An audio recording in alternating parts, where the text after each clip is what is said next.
Thanks, Teeter. How you doing?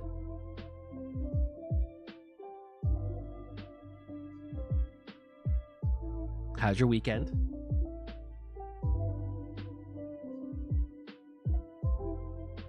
Alrighty, gang.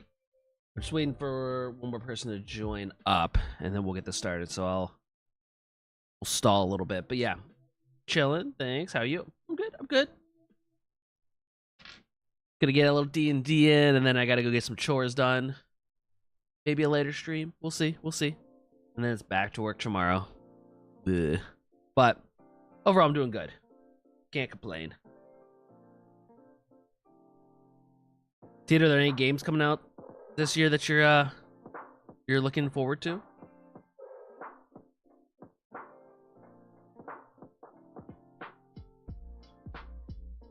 I think my next one is going to be the next Mafia game.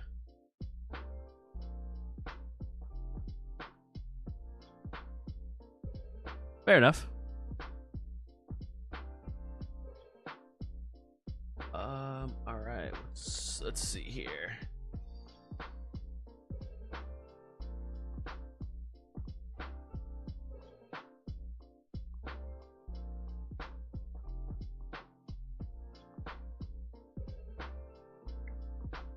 What have you been currently playing, or what has your attention at the moment then?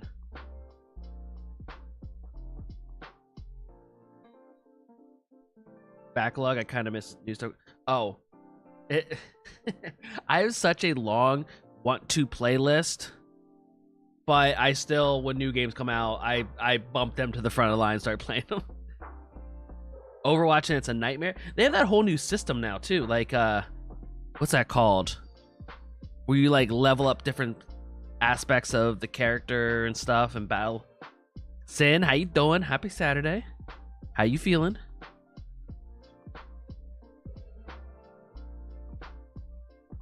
Perk system. That's what I was looking for. All right. What do we do here?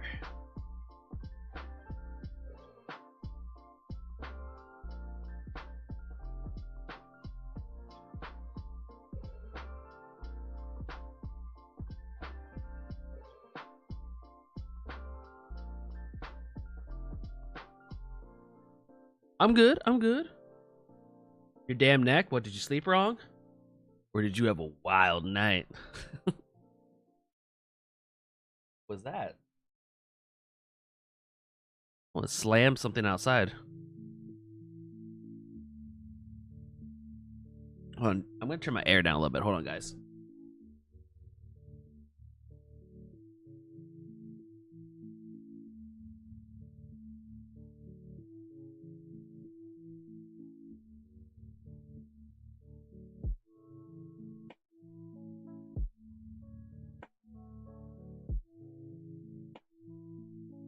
Keep it outside. Yeah, I don't know what.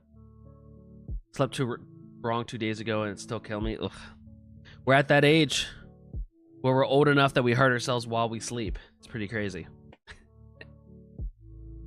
Tony motherfucking Darm, where are you?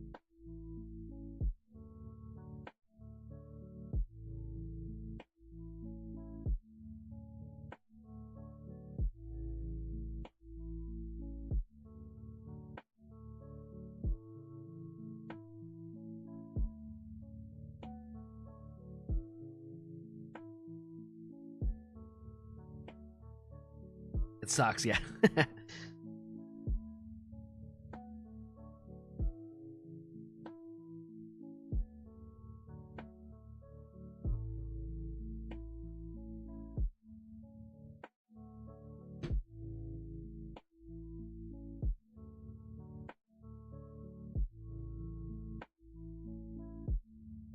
Okay, not sure what happened with. There he is. Oh, and of course it's gonna move my stuff around. All right, let me go see if the folks are ready here.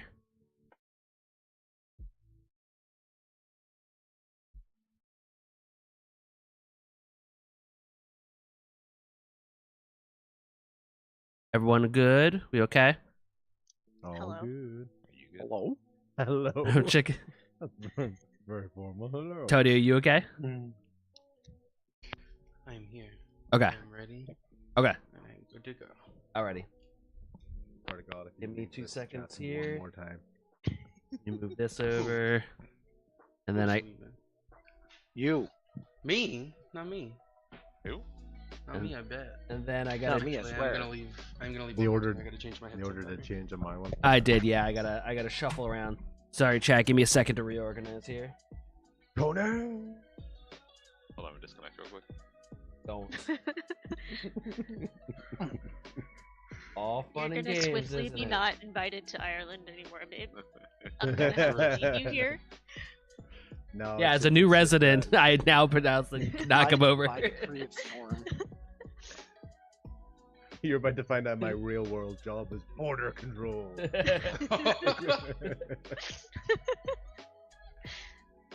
Just you for the whole country.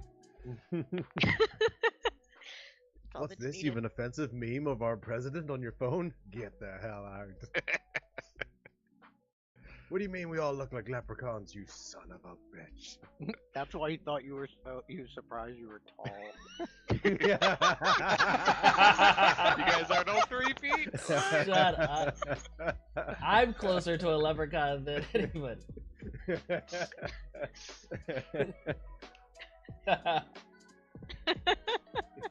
You're a tall, non-drinking Irishman? You're not Irish, you son of a bitch. Who are you, stranger danger? Who are you? Imposter! Imposter. Oh, that's not it.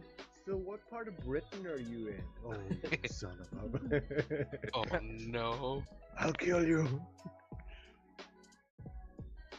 Yeah, Storm did get the geography lesson on what is the difference between Great Britain and the United Kingdom.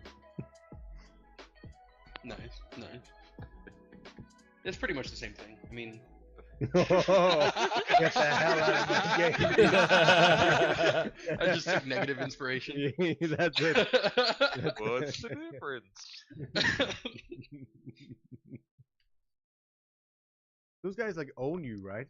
It's like, Oh, oh, no. whoa. Nice. What notebook am I using? Oh my God. I just looked through 3. So many notes. Okay, my ADHD is enough. Okay. What? Alright, please nobody leave again. Please. Just in general. Alright, like, guys, I'll be right never back. leave. No, all of you just disconnect and reconnect. Oh I no! have abandonment issues. I would like, can't take this. I would literally start crying. You want to see a grown man cry? Try me. But anyway, today on D&D, let's play. Yeah. Ready to go, Storm? Yep, let's send it. Okay, cool, fantastic.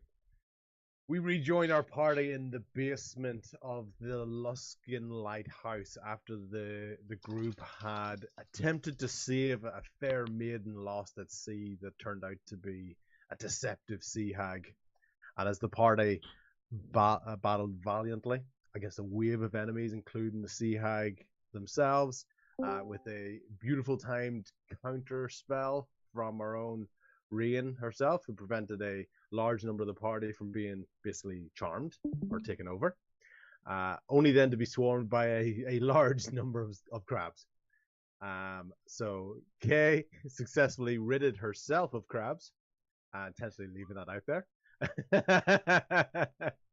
And the party, along with Porter, their friend that they discovered on the beach, the turtle, Porter the turtle, and decided to investigate the lighthouse of Calric Hollow, who'd been missing from the city of Luskan for at least a couple of months, according to Porter himself. As the party were investigating the lighthouse, they basically investigated multiple levels of the lighthouse, from the interior of the lighthouse, as we can see on the images, through to the living area, where a suspiciously healthy-looking plant was rightly investigated, I believe, by our new party member Tuggles, who discovered a pit, a hand-dug tunnel into the base of the lighthouse, and investigated that. I believe with Claude and Bodok. Is that correct? No, not was it Bodok. Bodok? No, was it Viator? Yep. Oh, it was Yeah. Viator. I was Sorry. chilling. I was chilling, investigating the maps. Chilling at the top. Rian, also at the top of the tunnel, but I believe you were still in the lighthouse area with Tobin, along with Tommy and Bodok up in the actual lighthouse area.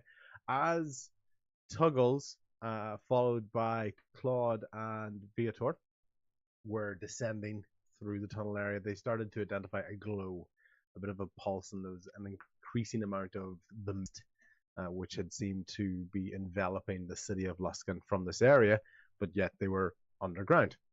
And as they were making their way through this, as we were experimenting with Roll20 last time, and we could have the picture was gradually exposed as the party were making their way through the tunnel, expertly handled by this novice DM, handsomely so as well. And the party found themselves at this large root system, the end of the root system. There was a slight green glow to it. Tuggles in particular was being drawn to it by the trinket that he has on his person. I don't believe he's brought this much to the party's attention, but he himself, for the first time ever, was noticing this starting to glow and slightly hum as he progressed closer to the root system. And what the party could also notice as well is that from the root system itself, there was a mist or a fog was almost seeping through the skin of the bark of the roots itself. And Tuggles decided to engage Rage, I believe, while beside the root system, which all of a sudden, from his perspective, caused twig blights to appear within the tunnel system. Claude and Viator could not understand this because they could not see any twig blights, but in their place, from Tuggles' perspective, there were twig blights. Led to a quick scuffle between the gigantic Tuggles and the heavily armored and well combat practiced Claude, who pushed him off him as he protected himself with the shield, causing Tuggles to land onto the root system. And that's basically where we find ourselves today. Claude, in this moment, you've pushed Tuggles off you, and he's been sort of rebounded back. He was a bit unsteady on his footing anyway in this rough tunnel. Couldn't really get a grip with his feet, which helped your advantage to be able to shift his dynamic energy towards you, his kinetic energy. Use that to push him towards the root system, and you've been able to get up and kind of see that he's still got this sort of frazzled look in his eyes as he makes contact with the root system. Just before that, sort of what happens with Tuggles, as we had briefly mentioned at the end of the last session, is there anything you want to very quickly, almost sort of instant do? You're not going to get a lot of time to do this, so in terms of an action, is there anything you want to do or say to Viator while you're standing there, or maybe even call out to the rest of your party up at the top of the tunnel? Yeah. Are you saying I have like an action's worth of time to do something? Yeah. Let's say you and Viator, because so even as Tuggles is trying to get up, his feet aren't gripping on the ground. It's kind of slipping in the mud. I said this is not like a well-prepared cave. This is a hole in the ground and a large pit, which you'd notice there was small blood stains and fingernails in this tunnel as it just had been hand dug in a desperate attempt to reach whatever this was. So yeah, between yourselves and Viator, you have a little bit of time before Tuggles basically start to react. All right. I'll quickly cast Hold Person on Tuggles to try and keep him steady without hurting him. Okay. Perfect. Tuggles, As far as you're concerned, this is a twig blight which you've never seen busy casting a spell on you. Oh yeah. Okay. It is. So that's already sort of confusing. So we're going to come back to you in 1 second. Mhm. Claude, while you're sort of preparing that spell and trying to sort of hold that down, do you want to call out or any sort of other sort of, let's call them non-action actions, non-mechanical actions, if that makes sense? Yeah, I'll call out to Tuggles directly because so far he's been pleasant, and so it doesn't Yeah. it seems out of character for the 3 hours that we've known Yep. him. Yeah. Be like, Tuggles, can you hear me? Tuggles, you do hear this in a slightly distorted voice. Once again, this is a twig blight that you're seeing that is trying to talk with you. Yeah. Its voice almost kind of sounds scratchy. Imagine like fingernails on sort of chalk on a tree, or scraping a stick against a tree bark. But you can hear coming from this. It's just it's almost, it's probably more unpleasant for you to hear, but you can clearly understand it. Does it like mean anything to me, or am I too angry? You tell me. It's Tuggles. It's your think- rage. So yes, I know sort of Hmm. mechanic things that are sort of happening, but you Mhm. tell me what you think's happening, and then depending on that, we can sort of decide what we can do, what the results of that might be. Yeah, I think at first, I'm definitely gonna like it's gonna pique me a little bit, but Yeah. I'm grained in. Yeah. I'm going for it. I think at this point, the first little, it doesn't get me at first. Yeah. Okay. Gotta Cool. brush it off and stay aggro. So if anything, it's sort of more sort of shocked you or surprised you, but you're still struggling to get to your feet in that sort of wet, sloppy mud that's underneath your feet. It's very hard for you to gain traction on that. You've already touched the root system, so even if you've got your hand on that, you're trying to push yourself up on it. You're finding yourself, although mentally at the moment you're enraged, physically you don't have a lot of energy in your body at the moment. So your body almost feels more slow motion at the moment than your mind does at this time. Okay? Gotcha. Cool. Viator, Tell, anything you want to do, or Claude, you guys communicate with each other sort of briefly. As you said, you're kind of seeing Tuggle's expression, almost sort of frantic expression, but you're seeing that you're not really in a lot of danger at the moment because he's weirdly moving slowly. You don't know if you knock the wind out of him when you hit him, when you send him backwards, or if your words are getting through to him and that's slowing him down. So you've got a little bit of time to sort of react here.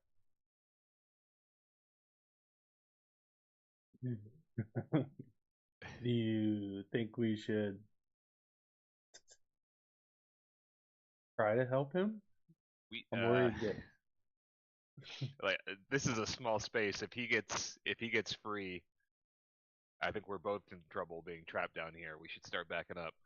yeah, that's kind of what I was thinking, and I'm looking through to see if I have any like spells that could help, maybe.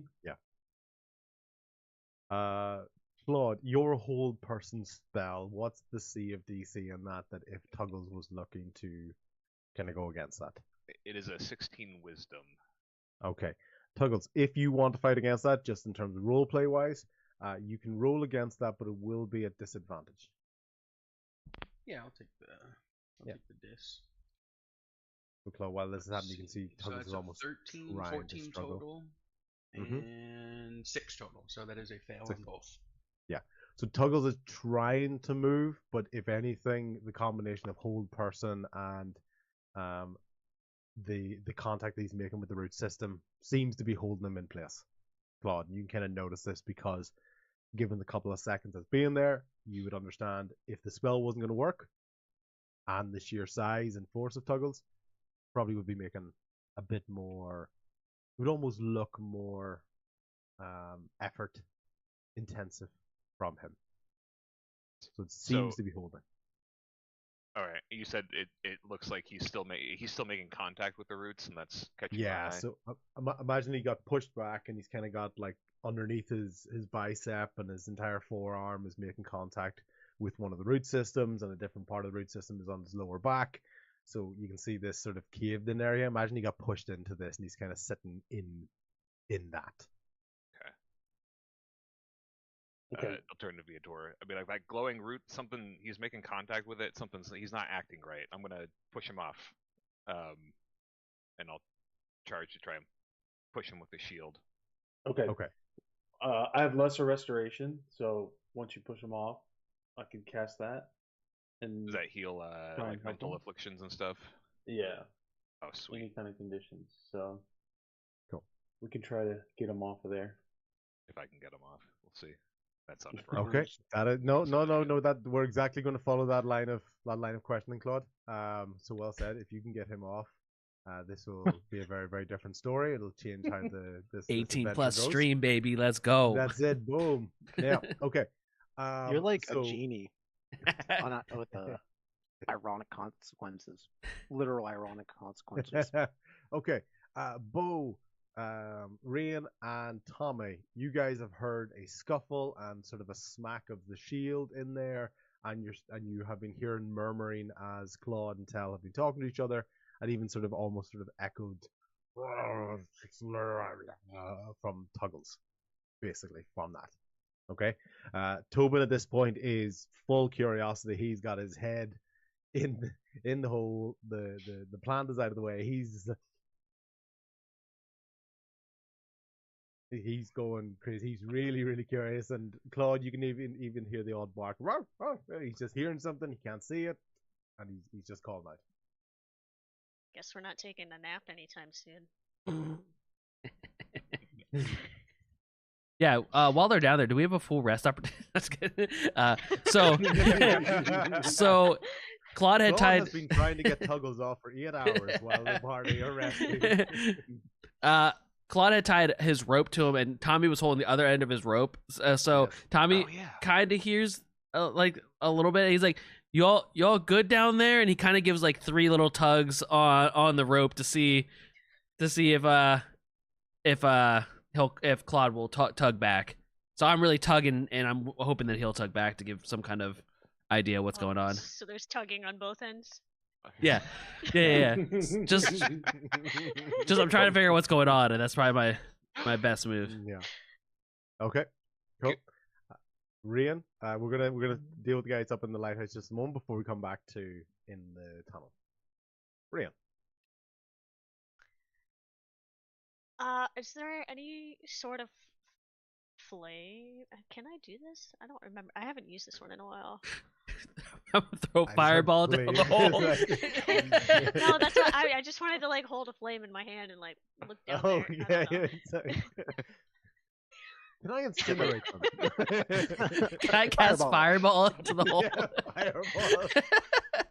It's like a fireball. I grenade. guess Fire the there's a light. hole. Well, I don't know that. Never Yeah. mind. Okay. Does the hole at least appear a little dark just from the outside?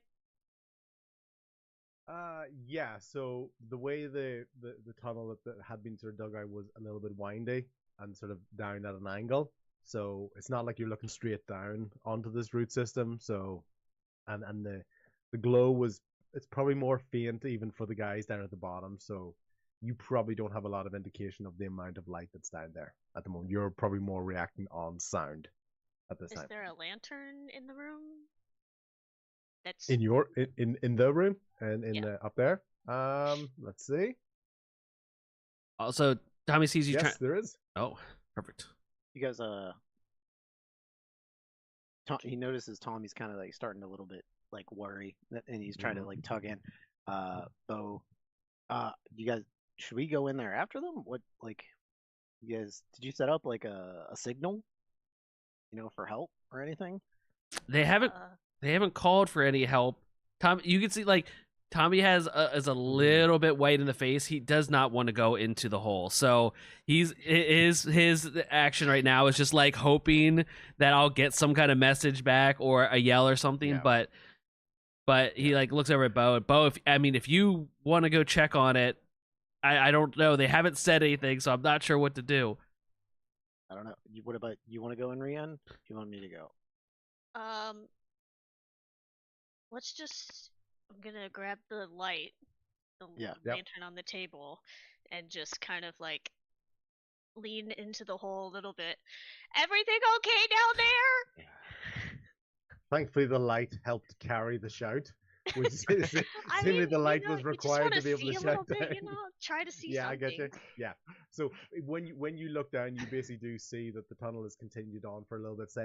Let's say like approximate 45-degree angle, sort of down, and you can see it turns quite quickly. It's very rough. It's not structured. It's not like a like great. It's not like a Great Escape type mine, where it's all like layered with wood framing or anything. It's just been dug, and as you're looking down, if anything, what the light catches on is like little bits of fingernail and stuff sort of stuck in the wall and kind of reflecting off the blood. That little bits in there. It's not pouring. It's not draining. Just imagine someone scraping obviously their fingernails, and there's traces of that, and that's what the light is flickering off as you go in there. When you stick your head in there, you can hear Claude and Tell's voices a little bit clearer, still a little bit echoey. Not big booming echoes because it's not solid cave wall, it's more sort of mud and dirt, so that's absorbing a little bit of the sound as well. So it's not full hello, hello, hello, hello type echoes, it's more muffled and squished, and you're not like trying to listen to someone's phone call from a distance. Okay. Brianna will look back and say, I hear a little something, so they're alive.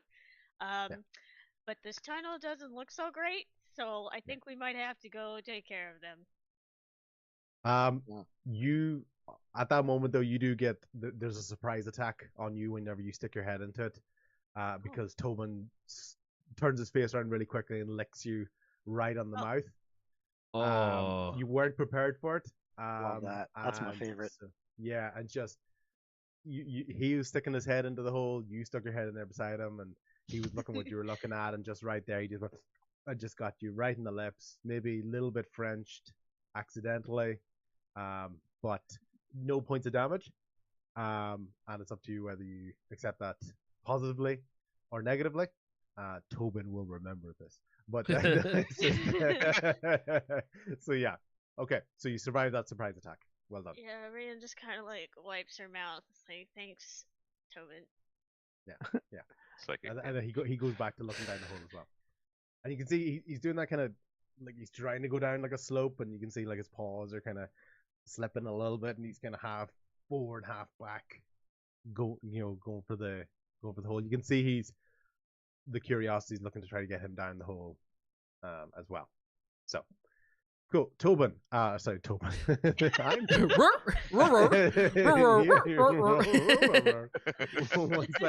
I think he rolled a nat 20 for investigation. Yeah. That's it, yeah. Claude, while Bodok is having a little bit of think about what he wants to do, because he's at the moment the most curious to go down into the pit. Just a very quick reaction to yourself.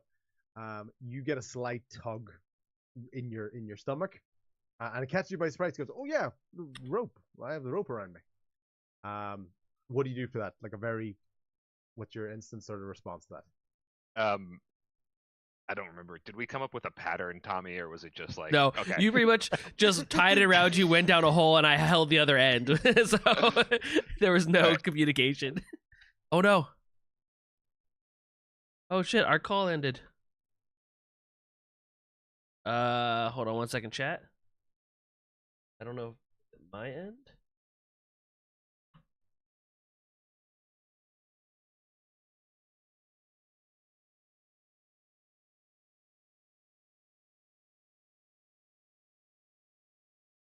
Tommy started looking at. We can sort of chat this through. There he is. I don't know. Hi, Tommy. I don't know why I got kicked. Big brain move with the ad though. Because that was really quick. That really was a good wanted to one. move the squares. Oh no! Yeah. Oh no! All right, hold on. Stand by. Great. So while I know it's while- metagaming. While Well, Tommy's sorting that out. Yeah. Yep. Go ahead. I was just Go gonna ahead, say, I know it's metagaming, but could I like even suggest like what I would think you would do? Of course. Like Yeah. I don't know, to UCMB. Like I don't know when you like if you're scared, like a big yank. Don't you think? I don't know. I wait for it. This isn't gonna be that epic, but Are you Okay. gonna end up pulling him down the hole? I hope so. You see Tommy fly out of frame. Ah! Okay, and while whilst I have it, Tuggles, while this is happening, while these are being figured out, in this moment, time seems to be really slowing down for you. So while you're even looking at these twig lights, you're starting to notice your vision is getting darker and darker. Okay, you can almost feel what seems like silk is moving up your fingertips as you turn your head. What feels like in slow motion, more and more of this mist that is seeping through the root is almost crawling its way up your arm, like an ethereal sort of floating and wrapping around your arm. And it's basically more and more of it is making contact with your body. It's coming. You can feel it coming up your spine, just across your shoulders. You don't feel threatened by it. You just almost feel it there. So it's not like it's choking you or anything like that there. And as this gets darker and darker, you're starting to see things in front of you at this time. So while this is kind of happening while everyone is doing their stuff, okay? You blink, and it seems like a long blink, maybe like almost like a good 2-3 second blink. And you find yourself in the moment when you open up your eyes, you're in a forest area. You're a little bit closer to the ground than you're used to. And none of your weapons are there, but yet you don't have any of your armor, but you still feel warm. And you realize that you're closer to the ground because you're on all fours. And as you try to speak or you try to make sounds, you just hear like a roar, like a roar coming from that. Okay? You basically look down to your hands, what you now see are paws. Okay, so you're completely out in this open forest area, and you realize that you are now in the body of a bear.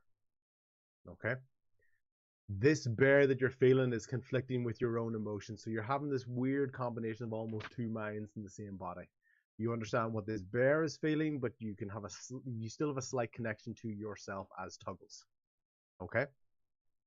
So, your thought as a bear is, I have to get food.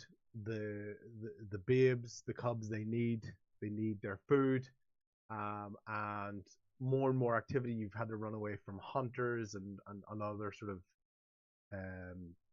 entities, these human entities in the area, in a desperate search for food. Okay, what sort of questions are you having as a bear / Tuggles in a bear body? What's sort of more taken over? What's your sort of thought process? Because you're passive in this in terms of actions, but your brain, your sort of knowledge is in this as well. So you're both hearing the thoughts of the bear that you're in, as well as being aware that you are still Tuggles. Okay, so that's crazy. Okay, so I'm super confused, right? But Yeah. a little bit like, while confused, like also kind of it feels more normal, right? Just because Yes. of my past and everything. Do I recognize any of the area around me, or is it like purely, generic forest kinda? So once again, so this element of you have a little bit of control over the actions, but you've still got kind of a bear reasoning for this. Okay, so as the bear, you're looking around, and you're even noticing as a bear, you are quite a distance away than you normally would be when looking for food for the cubs. Gotcha. Okay, even as the bear, you are thinking, yeah, I still call them cubs. I know they're big now, but they'll always be my cubs, right? So you're not actually thinking of babies, okay? Just your cubs. Yeah. Okay? And you've had to go a little bit further out. Some of your normal sort of hunting areas or gathering areas have had more influence from either builders or raiders or the damn humans. You don't even have a natural hatred towards them. They're just making your life and your cubs' life harder. Okay? Gotcha. So you know that you are, and Tuggles, when you're looking at this, you know that when they're looking in that direction, you know where that is. Okay, you Tuggles knows where that site that this bear is talking about is. Gotcha. Okay. You found yourself further away from home, and there's water areas, and you're staying away from other sort of interactions with other humans or from the roads, and you find yourself in an unknown area. There's a large, almost like a drop in this. It's like you've come almost kind of to the edge of like a cliff. You're like looking down into a canyon. Okay. There's large waterfalls in there. There's lots of trees. It looks quite peaceful. Maybe not as fresh you'd want to be, but it doesn't look sort of, let's call it, picked clean by other um, predators or other gatherers of that. As you look off to the left, there's a very, very large stone monument in it. So you're looking down into this cavern, but if you look over to your left, you can just see a little bit of the stone above the surface of this cavern top. And the rest of that stone descends all the way down to the bottom into this canyon area, right? And there's moss on it, and there's different sort of just trees and shade, etc. Right? What you do find though is there's a scent. A scent has caught your attention, right? And your heightened bear senses go, oh, like fungus and mushrooms and all sorts of other materials that you would want to eat. Your bear starts charging towards that. Charging is just more out of desperation as opposed to aggression. Yeah. Okay. This fungus and fungi that you come across is from your sense, because you have black and white sight. Yeah. You're colorblind in this scenario, but it is still, there's a brightness to it. There's almost a sort of feeling to it, like a slight vibration to it. You can hear in your head the bear reasoning. It's mushrooms, it's food, it's going to be okay. It doesn't look like any of the poisonous mushrooms that you know about. This should be safe for you and the cubs. Okay? The Tuggles might be thinking differently, but the bear is basically in control of the actions. Gotcha. The bear starts to eat this fungus because it knows it has to get a little bit of energy for itself, but it's still going to try to keep the most of it for its cubs. Okay? As it picks these up and tries to store them in any way that it can, whether it's just scratched onto its fingernails, it's not like you have a basket. You're not humanoid in any shape or form. You're just trying to hold as much as you can, even just hold it in your jawline, kind of like hamster style a little bit. You're going to bring this back to it's better than nothing. Okay? However, as the bear turns around and makes its way towards the area, you can start to see the vision of this bear gets very distorted, and the vision of this bear becomes more and more bloodshot, and eventually you feel pain in the gut, feel pain in the arms, stiffness, and pain in the head, and this bear unfortunately collapses. And the last thought it has before you have another long blink is, but what'll happen to my cubs? And that will be the first long blink for yourself in that moment. Okay? So you're having this part of the vision while these guys are talking. Okay? Okay. Tell me, are we back? Yep. Okay, cool. Tommy, you and Claude have now both remembered that neither of you actually worked out a signal for the rope. Okay? But Claude feels 3 quick tugs on the rope. He's not quite sure. He probably thinks they're, let's call them, man-made. Tension on the rope as opposed to it like being caught on branches, etc. It's almost too rhythmic or too intentional. Thug, thug, thug, around the stomach. So as much as he's surprised, oh yeah, I have a rope around my stomach. So what do you want to do with that, Claude? In the moment, this is in my head, I'm getting ready to charge Tuggles, bless you. To push him, I'm gonna just grab the rope and yank it with me, because I figure that'll send the message as good as anything will. Okay. Right? Just yank the rope with me, carry it with me as I go to try and force Tuggles off this route. Cool. Tommy and Claude, a strength opposition throw, please. Oh god. I didn't think about this. Tommy, yours is a disadvantage because you're surprised by this. This is just straight strength. Just straight strength. 21. You said disadvantage, right? Yep, yep. Fuck. Yeah, and you only have to beat a 21. 4. Okay, Tommy, you go absolutely flying down this hole. And Holy it's shit! wet, it's sloppy Right. mud, and it's like kind of sliding down this. Claude, there's no more tension on the rope after you give that tug, but you do hear something coming down quite quickly. You hear lots of. Tommy, can he hear anything else on your way down?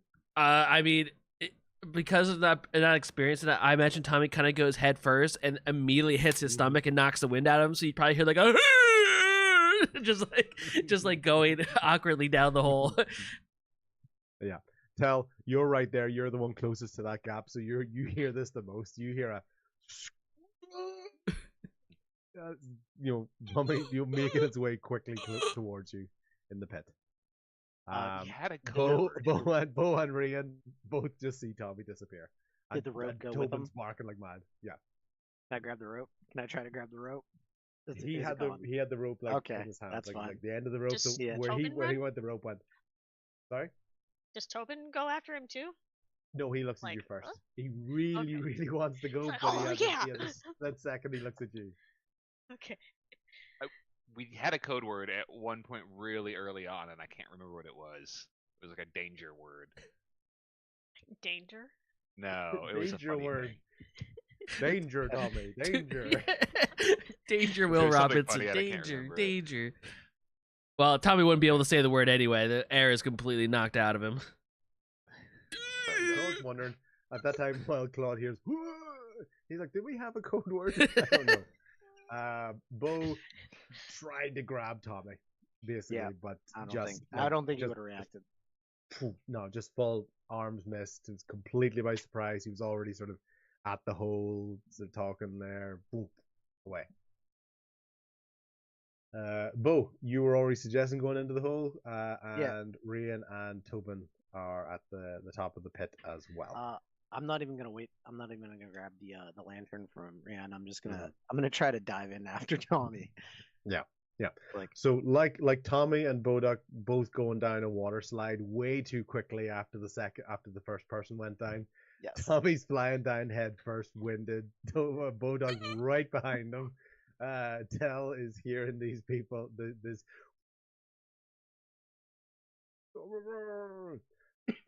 on the way down. And at the moment, Rian and Tobin are the only people up in the lighthouse. Safe and sound. Brian just stares at Tobin and sighs. Like, all right, bud, let's go. Tobin didn't need anything else. He's like, okay, boom, flying down. So in quick succession, Tommy followed by Bodog, followed by Tobin, just sliding down this tunnel. And Rian, At least Tobin's last. how do you go? Do you just jump down? Do you shimmy down? Do you go down head first? Do you almost kind of like water slide down? What are you thinking? Rand's just over it already, so she just swings her legs over and kind of drops in. Yeah. Okay. As Tell is hearing this commotion coming from behind him, Claude, you had started to make your way towards Tuggles. Okay, you had said you were going to try to push him off, and sort of remove him from the root system. Okay. As you're doing that, you're starting to notice a bit more of this. You might not notice yet, but some of the mist is starting to kind of coil around your legs or in and around your body. You're not being gripped or held. It's more taking up the space around you. Okay, and you're finding that some of your blinks are starting to get a little bit heavy. If you've ever like been driving and you're slightly tired and you're like, if I blink my eyes one at a time, I'll stay awake, and all that sort of reasoning, you know? Yeah, you're like, you're focused, you got an idea, you know why you're going over there. You're starting to get that, and Tell, you're starting to kind of sense this a little bit as well. You're more distracted by the commotion behind you, but even that sound is a little bit more echoey in your head. Is a little bit more disruptive, and you can't even tell the distance from it as this is happening. Okay. Got it. Good. Okay. Tuggles. At this time, you've had that first portion of a blink, and you're still kind of in the dark with this next blink. So your thoughts are alone in this void at the moment, but you can sense these people or these other presence near you. Let's From your perspective, it's basically the same sort of distance as those twig blights you were looking at. Are you one of them is encroaching on you, but you don't have any aggression or even sort of fear with that. It's more you can feel a presence that was, let's just say, the similar distance to what Claude and Tell were from you. Okay? Gotcha. You can feel other presence in and around you. Okay? Mm-hmm. Yeah. So Tommy, you are straight down the slide. It's not that far because the other guys took a little bit longer because they were being a bit more cautious and crawling, while you just got a shot of momentum, just sliding down, being tugged by the rope. Yeah, so Tommy's on his stomach. Would you say I probably got up to about that curve in the bend there, or? Yeah. Okay. I'd say basically you got stopped kind of around about here. It wouldn't have necessarily. So you would have gone straight down. My view is pretty much of Telemus's ass with a glow kind of going on and like shadows of like the two bigger people like trying to figure out what's going on, but the wind's still knocked out of me. So like I look back and now I see Bo coming as well, and Tommy hates this. Tommy did not want to be down in this hole at all. So he's like still winded, and he's trying to be like back to Bo, like don't come by me, but like I can't, I still can't. The wind is completely out. So I'm just like Bo, as you're coming down, Bo, as you're coming down, you voluntarily went down, so you have a little bit more control about where you are, but you can't really see a lot going on. Oh, I can't see shit. You can't see shit. I have dark vision, so almost like right at the end, you can just see what is like the shape of something. It basically is Tommy, but there's something there. Just go, yeah. Okay, and you can hear a bit of Scotland behind you as well. Bo's just gonna say, "Oh shit," and he's gonna try to cover. He's gonna cover his head and not try to hurt himself. Okay. But I mean, perfect. I guess he'll try to stop himself with his feet, but Tommy will. If I can. Tommy will also pull out his rapier. I have the little lantern. What's it called? Just pointed at Bo. Yeah, the miniature lantern from the charm that we got. It basically glows like a light cantrip. So Tommy just Tommy will pull it out, but hold it up just to have enough light around him so that Bo doesn't pile on top of him as well, because he's already winded and scared as shit. So he just like holds it up as like for light. Yeah. So I'm going to get you to do a dexterity saving throw, because that's like, as you said, you're winded and you're distracted, so it's a very sharp reaction. So dexterity saving throw, if you get a 10 or more, you get the light out in time. If you don't, you were trying to do that. 23. Cool. So basically, almost at the last second, sword goes up, and just Bo can see this light coming in, and he's gonna try to stop himself with all four hands and feet, dragging him. Yeah. So just trying to do any part of his body to slow down his momentum, and he's basically gonna land like on or almost kind of half on, half off of Tommy. No damage for anybody with that there, but it's not like you've flat squashed him or anything like that there. And what do you do at that moment, Bo? I'm gonna try to untangle myself from Tommy and just like push off. Like, what happened to you? You all right? You need more.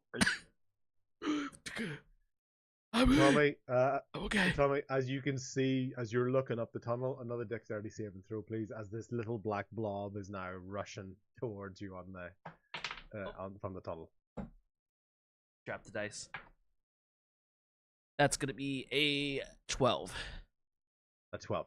So you see Tobin coming flying excitedly right at you, He basically lands on your stomach, lands on your chest with no damage or anything. It's just enough that you were almost kind of able to catch him, so that like he didn't go flying past you or tumble dangerously over the top of you. You're basically almost able to go, whoa, you catch him like that, and and he's looking away at your face as well. So, Easy, Tobin. Easy, Tobin. Oh Yeah. gosh. Cool. I'm gonna Bo's gonna yell out. He's gonna see that Tommy can't speak and has Tobin. I'm gonna yell out to Claude. Claude, what's going on down there? What, did you fall? Did something take you? Do I have a chance to respond? You do, but what you hear from Bo is almost kind of slow motion talk. It's like, Claude, what did you hear? Oh God. Kind of. We're like, danger! Help! So Bo, you hear Claude going, danger. Oh. Does Tommy still have the rope? He does. Tommy, we gotta get him out of there. We gotta pull him out. Oh no. I had Tommy, damn it. dexterity saving throw because now Stop. now Rian is coming down the tunnel. I don't want to be down here. Oh, they got 16. Okay, so at the moment you were about to do something with the rope, but then you just saw Rian coming sliding down. Rian, you had the most control as you went down because you didn't fly down. You were like, all right, here we go, and you were kind of more sliding down. You had a little bit more control. You can either try to stop yourself, you can try to intentionally land that Tommy should be the one that takes the brunt of the force, or you can see the back of Bo as well. So Bo was in the middle of giving instructions to people, so he hasn't thought about what's behind him. Tommy was like, oh, it's a good idea with the rope, but then last second heard and saw something. Rian.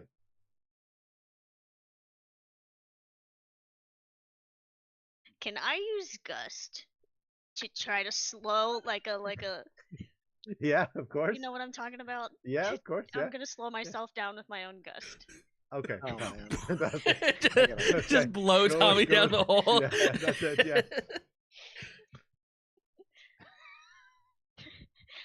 Here we go again. Is it fine? Did it work? Do you roll anything, or is that just something you decide to do? It's just a cantrip. You Okay, seize cool. air. Because Tell I it. did a dexterity saving throw for Tobin, and Tobin got the gust, just flung Tobin off the top of Tommy. So while he was distracted looking at it, he's not hurt or anything. He just gets flipped over, lands into the mud. He finds a really nice bit of mud, so he's actually kind of doing that rolling on his back thing. So he is completely covered in mud, but looked really, really happy with things. Tommy was looking up and basically just got that almost face of like a wind tunnel. Yeah, as that was happening, but no damage. And Rian has been able to bring herself to a stop with that. Bo, you just felt this massive gust of wind behind you. So even when you were trying to give Tommy the instruction about the rope, it probably sounds like you were trying to shout through some heavy wind. I was like, Tommy, get. But Rian's been able to bring herself to a stop. She's not landing on top of anybody. She's at the corner of this bend here. Did you have the lantern with you? No. No. Okay, because I know you're thinking about either way, it probably would have blown out. So you wouldn't have had. I still have my You little just bit of had a- light. Yeah. So Tommy's rapier is just being gusted in the wind as well. Really shaky light. Okay. As this happens, so you're all in there. You're all, thankfully, Rian hasn't landed on top of anybody. Bo's sitting basically kind of upright off to the side of Tommy. Tobin's having the time of his life in the mud. And Tell has just seen all these people boom, boom, boom, boom, boom, land behind them in the mud. Okay.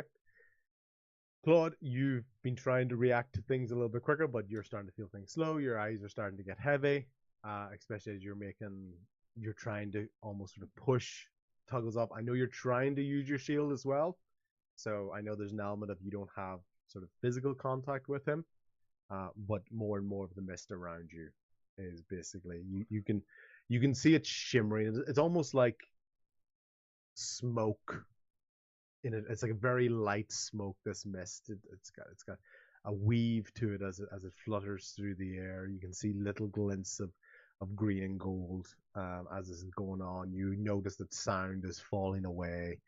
You're not having a seizure or anything, so it's not like a violent or an aggressive or an illness type reaction.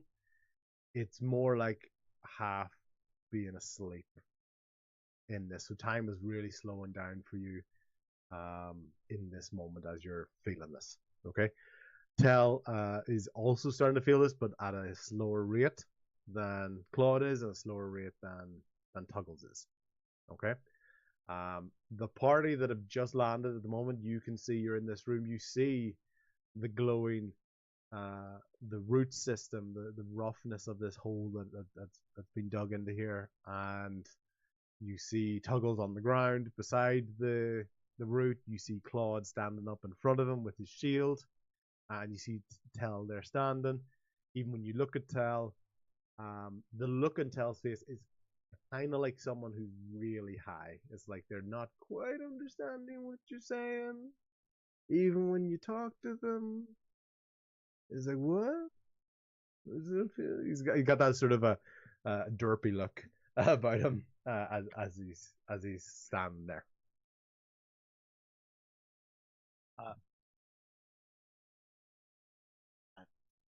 Tom, Now that everyone's, I was gonna say go for it. no, your idea first. But I was just gonna say now that everyone's down there, he sees Brienne and Tell. He's gonna yell, Tell, grab onto the rope. Help us pull Claude. Can he? What rope are you talking about, man? What do you? I don't see no rope. What do you mean the rope that's right in between us and Claude? That's an inspiration dice for you to use in the future, Tell. Thank you very much. Are we, just so I know, are we able to stand up in this space? Or are we on all fours? Yes, you're able to stand up if you can. So at the moment you're just lying on your back, but it is tall enough for you to stand. Because you can see Claude is standing. For Okay, example, like then- he's standing looking towards Tuggles. Tommy gets himself up, hands the rope to Bo and Rain, and say, "Get ready to pull." And he goes forward, and I kind of do like that from behind hug on Tell, Mm-hmm. and I'm gonna start backing Tell up, kind of looking. I guess I have a better view now. Yeah. As I kind of grab, I'm looking over Tell's shoulder. I can see now that Tuggles is laying down on the root system, and I guess Claw would have his back to me, so I can't really see his expression. But I grab Tell and I start backing him up, like, we have to get out of this hole, buddy. And I'm just kind of starting to backwards walk with him. As you're starting to do that, you get the first half of the sentence out completely normal. Goes, we have to get out of this hole, murder. Gotta go, man. We gotta go. You're technically still moving. It's more your perception of what's happening is really slowing down. So yeah. I'm just going off of instinct that I backwards is where I want to be, so I'm just hugging him, and whatever speed I can go, I'm backing up. Rian, what you've noticed, because you were the most aware and you basically came down here sort of with a plan of what to do. Okay. You had just done Gust. Yeah, you seem like it, right? It's a classic Rian play. Seem like she's the most organized. Okay. When you did Gust into this room, okay, and you had sort of noticed the fog and things seeping a little bit around it. Okay. This fog isn't reacting like you would have expected a room that's got filled with Gust in it. It's not like you've created like a mini tornado. It's not like it's massively disrupted the room in that. Okay, so you have done Gust. You used it primarily to do that, but you did basically inject like a mini wind tunnel into this encased area, into the closed area. And in a sort of split second, as these things are happening, you're noticing, whoa, I remember the hut. I remember when I tried to use Gust and there was the vomit on the floor and it splattered everywhere. There was a very obvious reaction and interaction with the world as this happened. You're not seeing that with this fog, if you have that sort of moment to think. Do I also notice that other like I see that Tommy's pulling people back. Am Yeah. I like making any connection that that there's something wrong up ahead and that maybe it has something to do with this, or If you want to do an investigation check, or perception, based whichever one you want to do, and I'll kind of give you an answer based on whichever one you choose. It's just basically how I describe the kind of answer. 12 in investigation. 12 investigation. Okay. So kind of what you're seeing, Tommy. What you did notice is Tommy got up quite quickly. Tell doesn't seem to really be reacting in a way that you would expect someone in this sort of frantic situation to happen. Tommy's demeanor has sort of slowed down a little bit as well. All of this is almost kind of happening very quickly. If you think of this like a turn in combat type of idea, it's all happening very quickly. It's not like you're sitting there for a full minute investigating the situation. You've had to make sort of split grabs for that. And what you've noticed as well is while you came down the tunnel and you saw what you thought was Claude making his way towards Tuggles, Claude hasn't really made any further progress towards Tuggles, even in the couple of seconds. If you saw someone going to pick up something, all of a sudden they're almost kind of caught midway through that motion. It's just in those sort of very quick seconds that you're seeing these things. Like, he should be further along in this process. Okay. Brian is a little traumatized from the last time that we went to sleep. So she's gonna use unending breath because she Okay. can hold her breath indefinitely. Yeah. And try to push forward and get to Claude to help Okay. pull the rest of the team back. So I'm Yeah. just not going to breathe in here. Okay, fantastic. That's absolutely fine. That's So, dope. I'm just not gonna breathe. Yeah, you are, and with that ability, you are the one sort of making progress towards God. You're still moving at sort of normal speed in this. This is where we're going to find things are a little bit different from the sleep that you had on the boat. Okay? Because as I'm going to describe everybody's actions in this, you are going to feel a bit more of a passive or more of a passenger in this next stage, because you're not being affected in the same way as everyone else did, because you're basically not breathing. Passenger Okay. princess. Yeah. So you're still almost involved in this, but a little bit more passively, if that sort of makes sense as we go along. Okay. Right. Okay. Bo, you Yeah. were yep. I was just Tommy told me to grab the rope, so I'm gonna try to Yeah. cut as much slack, like pull on the rope, Yep. and kind of like start dig my feet in and try to start pulling Claude back. Tuggles. No. Okay. Everybody at that moment takes a blink. Okay. You don't really notice it amongst each other, but what happens is that you have basically blinked at the same time. Synchronized blinking. But not Rian. No. Yes, Rian, but not. You're almost kind of Aware. imagine a photo that's been double developed. You're almost kind of seeing two things at the same time, like a picture that's been okay. developed on top of a picture. So you're the only one who can kind of still see the cave and the root system, and the people around you, but you're also being slightly impacted by these other images on that. You woke Okay. up mid-surgery under anesthesia. Yeah. No. Yeah. Okay. Everybody else in that moment can just see this pathway, this almost tunnel of trees and moss and glowing fungus as you're traveling down this hallway. You're very much in almost like a fly on the wall type perspective on this. So you don't even feel like your feet underneath you. You don't feel like your hands reaching out to touch everything. You're very much just, you feel like you're just watching what's happening. Okay? So in that, basically you find yourself in a root tunnel. There's more mist along these tunnels. There's fungus lit arches. You're drifting forward. You've got a weightlessness feeling to this. You don't have any feet. There's no shadows. There's no real sort of direct interaction with you on this area. The walls around you, they're not stone. They're roots. They're thick, coiled, pulsing bark. And there's a feeling of real life, but it's almost like a depth of life.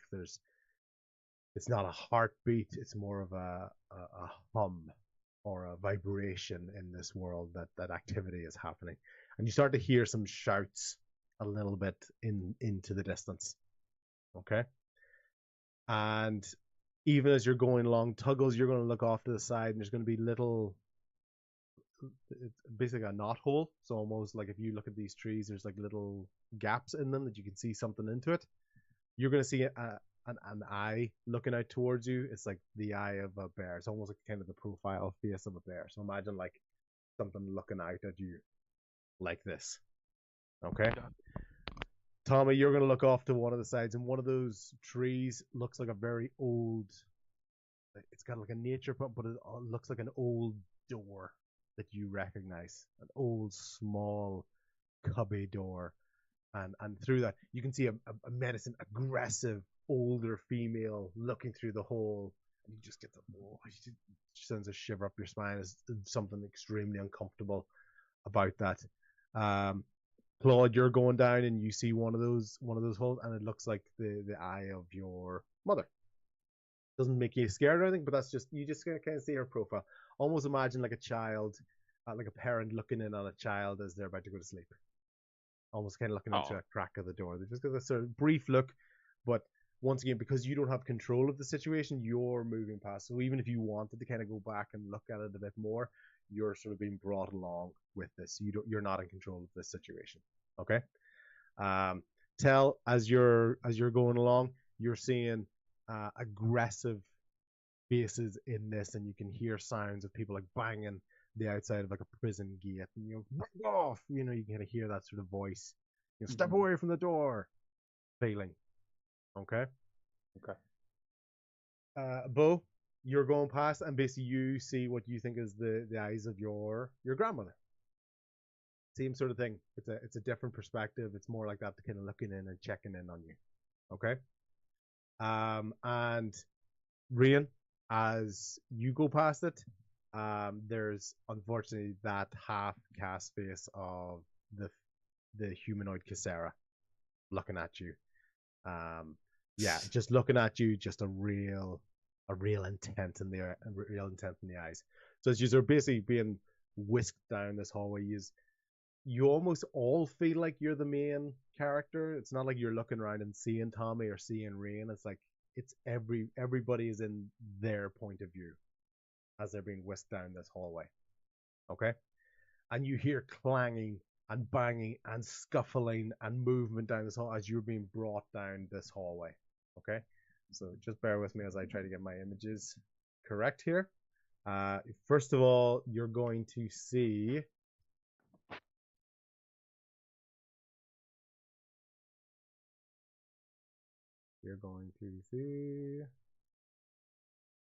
Tuggles,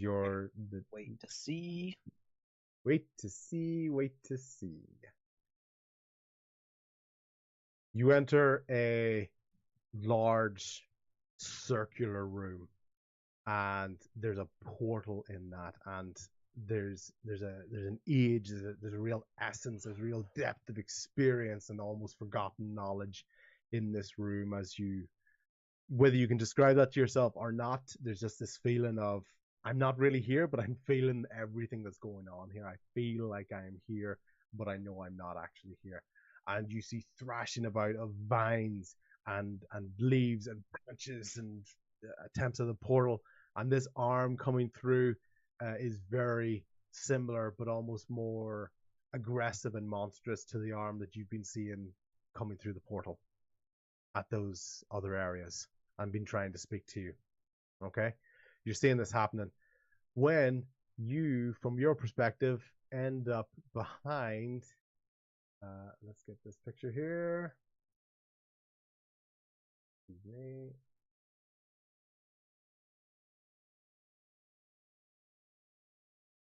You see a silhouette image looking behind that. You don't You can't see faces, you can't see details. This is you're almost seeing the memory of a memory, the memory of someone trying to recall something that you weren't part of. You don't have these details. You're not able to fill in any blanks on these. Okay. Rain, on any of the checks that we do, I'm going to give you advantage on anything that you want to try to pick out from this stream because you are the most aware. Everybody else is a bit more kind of enthralled in this and a bit more being swept along with this. So if they want to do that, they're just going to roll normally. But you get to roll with advantage. So as we're going through, yes, I'm going to describe lots of things. You can ask questions. You can try to pick up things and see what you can figure out. And with this being a dream, a vision, a flashback, a prophecy, whatever you don't know yet, there's only so much information I can give you because there's only so much information that will be provided to you in this scenario. Okay? So you see one very, very large individual of a silhouette on the left-hand side. You see a much smaller silhouette in the middle here, and then a third figure on the right who is probably closer in height to this individual than this individual. So they're not perfectly to scale, but at least they are the idea. This is definitely the largest individual, easily the smallest, and a smaller than average individual, which is a callback that Tony and Tommy may get. Sorry, Tuggles and Tommy may get, as in the people. So a smaller than average, larger than small individual on the right hand side. Okay. Can Bo try to figure out what kind of instruments are on there? They seem like they're instruments. He's gonna see if he can figure it out. Very good. So Bo, right off the bat, I'm not gonna. You don't even need you to check that. But yes, you can tell very much from that silhouette they are instruments on the back. They don't look like weapons. Is it one? Is it one instrument or is it like? No, multiple? there's lots. It's Okay. almost one man band esque. Like they're trying to have everything onto that. It's like trumpets and clarinet, and because it's such a large individual, you can imagine they could even easily carry like a double bass with no problem. Like there's just so much space and room on that. Okay. Yeah. Yeah. So there's that. Okay. Tell. You in particular are recognizing that hammer a little bit more on the outside. There's a dwarven feel to that. Okay, that's what you're sort of picking up from the detail. You're automatically sort of picking up that sort of aspect in the silhouette. Okay. So I can always keep talking, but people can always kind of jump in and ask for questions. So don't feel like you have to be a passenger as I do these questions. But I don't also necessarily want to sit in silence and lose momentum if people don't know what to ask. Does the hand look like the other hands? Like, is it the same? Yeah, that you don't need to do an investigation. But it's almost like a monstrous version of it. It's a much larger version. And if you were to get a feel of this, Rian, as you're in this moment, there's almost a recollection of a nightmare feeling to these descriptions. So you don't quite know if you're seeing exactly what happened or what someone traumatized is feeling about it or how it's stuck in their memory. So it's not like everything's an exact, this is how it happened. It's what impact, what did it feel like? And therefore that's altering what you see. So yes, you're seeing it's basically a bark covered hand that's trying to break its way through this portal from this picture. Nightmarish quality, someone who's traumatized trying to remember it. It almost looks monstrous. It almost looks like it's entirely made out of tree.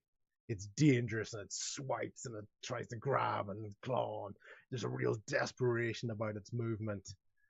So yeah, but you're picking up on that. It's best. There's definitely a real connection or similarity to that hand that you were seeing, which was more sort of hand with bark armor, as opposed to in this nightmarish vision, whatever you want to call it. It looks. Yeah. I have a +10 in trauma, so. You sure do. You know how to manage it. You can center yourself. Do I notice anything? Because I'm still like Rocking, wearing my headdress. Yeah, Yeah. rocking the headdress. Is there anything going on up there? No. So it's not Okay. directly connected with that, as you Just would have even seen like during. Yep. Nope. Absolutely. ancestors that might want to warn me about something. Yeah. Yeah. Yeah. Okay. Get out of there. Um, as we go through these pictures, these images, well, you're almost kind of seeing these as like flashes. You're not necessarily sort of living in these moments for a while. So I'm intentionally going to change up some of the pictures we show, because there will be that little bit of, oh no, wait, I want to go back to that, but we might go back to it, but we might not go back to it. As because once again, you're not in control of it. You're not getting to choose how long you see Can I something. ask one more question about it? No, Bo, get out of here. Go ahead. Okay. I was just gonna say, are we in a cave or are we out? Like, because we see that this is made of wood. Is it? Are we in a forest? Or are we still in like? Are we in the cave? So you get the feeling of depth and cold. So you get the feeling that you're underground, and almost that these trees have overwhelmed the area. But there's this Okay. very intentional shape of the portal in there, Okay. in amongst this, and sort of as we go along. So I'm intentionally doing this to kind of keep you a little bit on your toes with the changing of the pictures as well. So, Okay. but jump in and ask stuff as you want. Okay. And just quick from my brain, do I see the other people in the group experiencing it with me at the same time, or am I very alone just seeing the image of this? Very, very alone. Okay. Everybody can basically So see it alone. from the perspective of as if they're the only one looking through the camera. Okay. Like I'm the only one looking through the telescope. Okay. Okay. Cool. Are they? Do they seem to be right? Like in a fighting stance? Are they trying to fight? Is it? I can't tell if they're. They Okay, are. so they're. They are basically, this is almost like a snapshot of this moment of them staring down this potential invasion, this incursion from something that's desperately trying to get out through the portal. Okay. Right. So as these things are happening, you're basically noticing a couple of different quick, let's call them cutscenes or visions in this as well. So let me, you see the dwarven individual attempting to put down you're seeing the dwarven individual attempting to put down a sigil on the ground right in front of the portal area. Okay. You also see at that moment, if I can get the right picture, hopefully I've got it. And Bo do an Arcana check to see if he recognizes the sigil. You can do it, yep. Can Ryan do it too, having been taught by Jarvis? Yep. What is Arcana? This is moving in It's like real time, intelligence. right? Yeah, so imagine these are kind of like, so some of these ones are going to be in order, but imagine they're kind of like almost like flashing and you're sort of watching them as they happen. Yeah. Best number in the game, 10. I got 11. Okay, cool. It does look like sort of general sort of protection sigils that you've seen or heard about before in the past, but you don't explicitly recognize them. You're not quite sure if you just haven't seen this one, or almost this magic is so old and ancient is maybe why you haven't seen it being done like this in a very, very long time. Would I have a little bit more insight into what they're seeing? You would if you wanted to check for it, because you're starting to recognize a little bit more of the sort of the dwarven connection. Yeah, I mean, Yeah. What am I rolling? Arcana or history for yourself, because you've got that touch. 20, not nat 20, but 20. Yeah. Okay. Cool. Ancient magic, specifically dwarven nullification magic.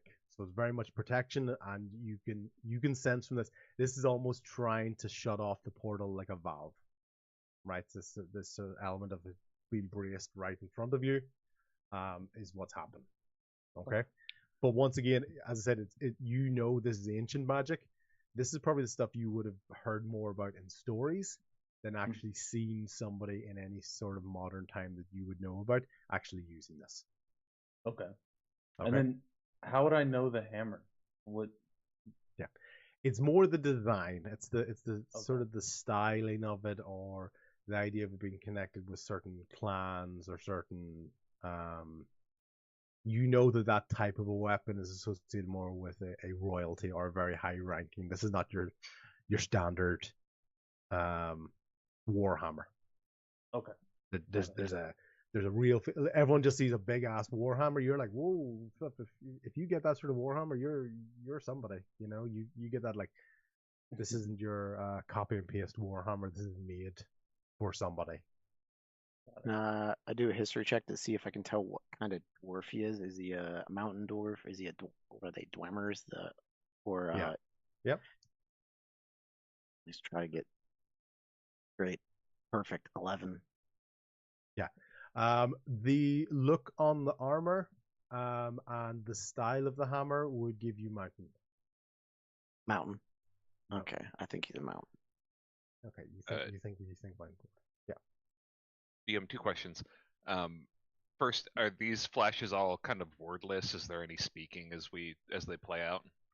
Not you're hearing sort of almost the sound is disjointed from the image, so it's almost like it's not synced up properly. You're hearing bits and pieces, and we'll kind of run through some things that you're hearing as you go along.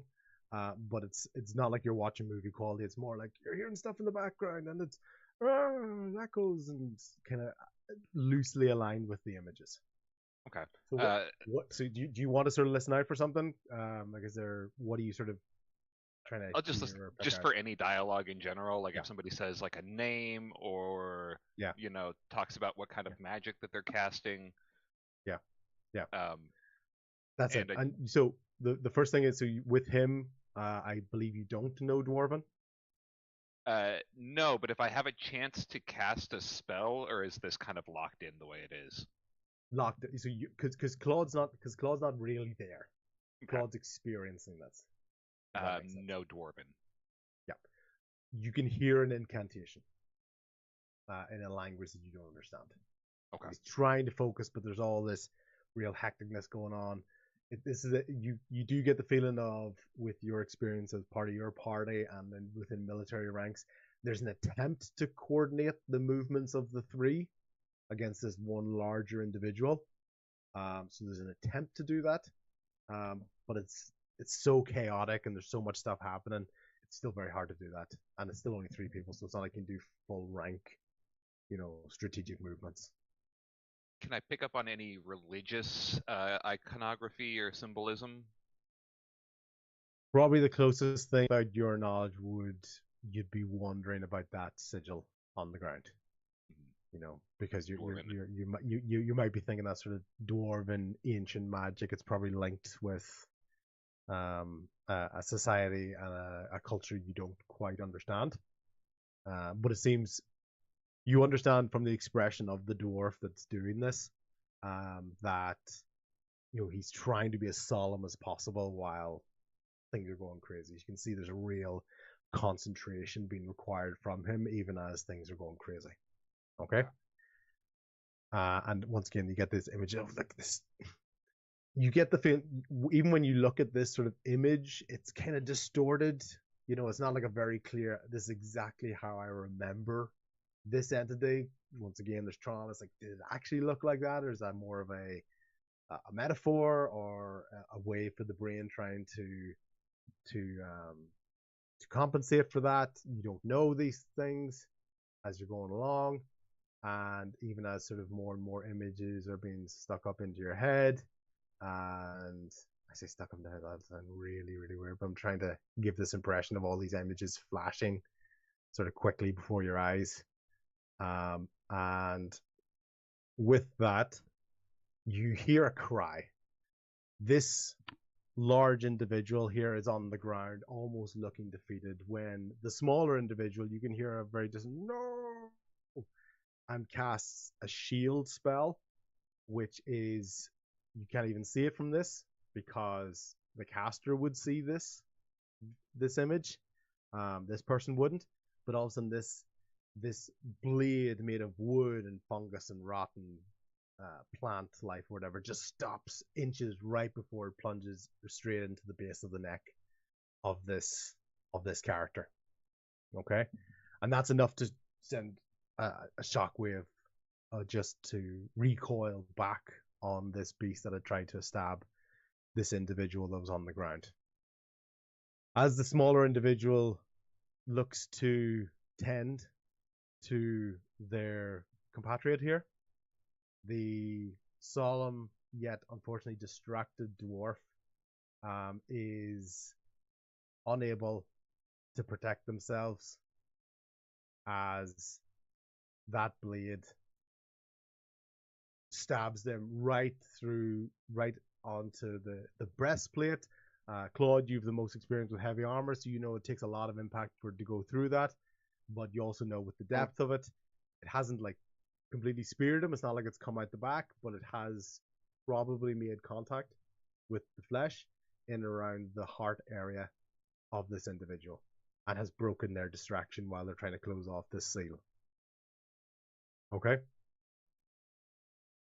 As we're going along, and then you're just once again you're seeing other images as this person has been impacted by this, and you're seeing images pop up almost in their head as they are fighting with this, and this has been enough to kind of take the focus for the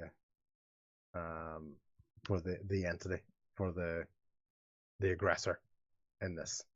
Okay, which then, while this has been happening, you can see the smaller individual, the hooded smaller individual, has taken this moment that while the aggressor is stalking in the darkness, the largest individual is helping what we know is the dwarven individual to their feet, and this hooded smaller individual is looking to complete the sigil.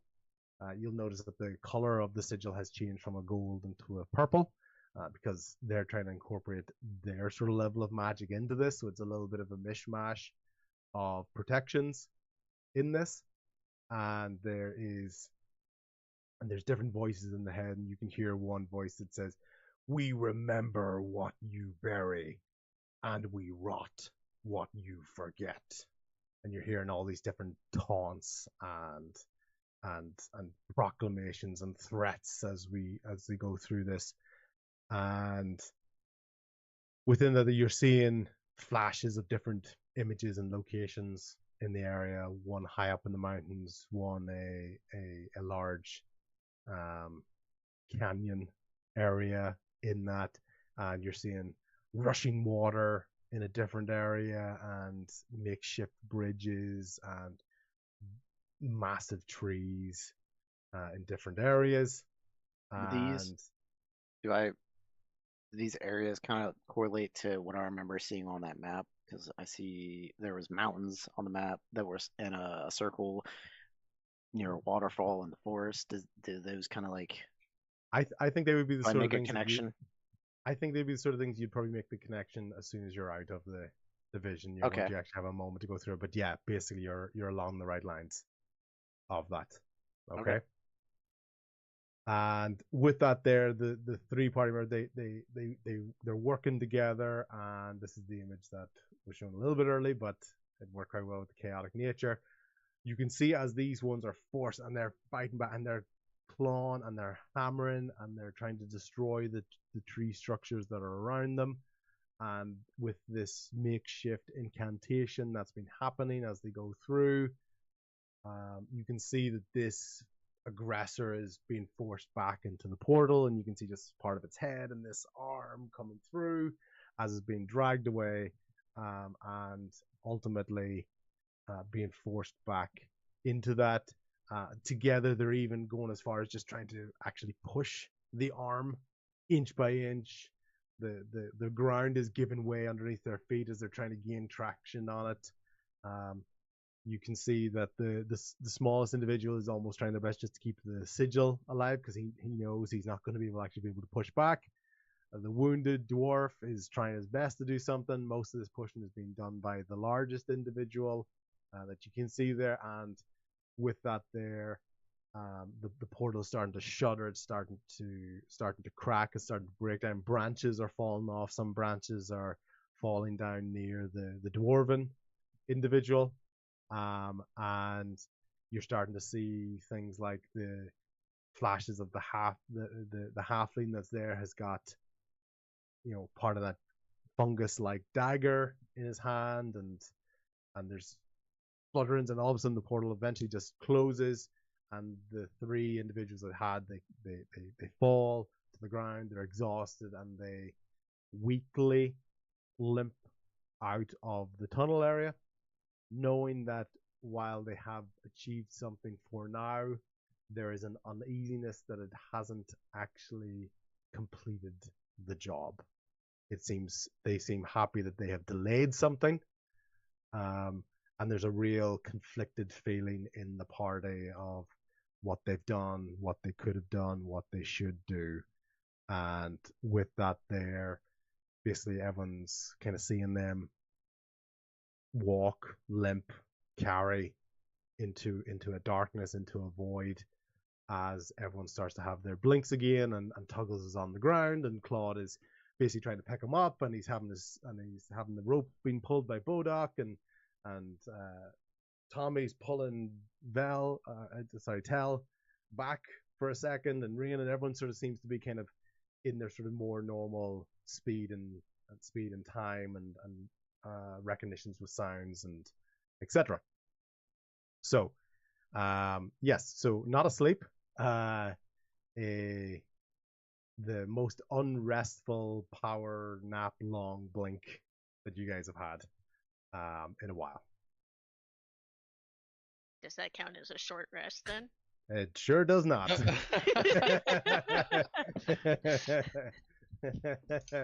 Yeah, and basically you feel so you're like nothing happened between you going down the tunnel, but you just feel exhausted, like you've been through like Tuggles went from raging to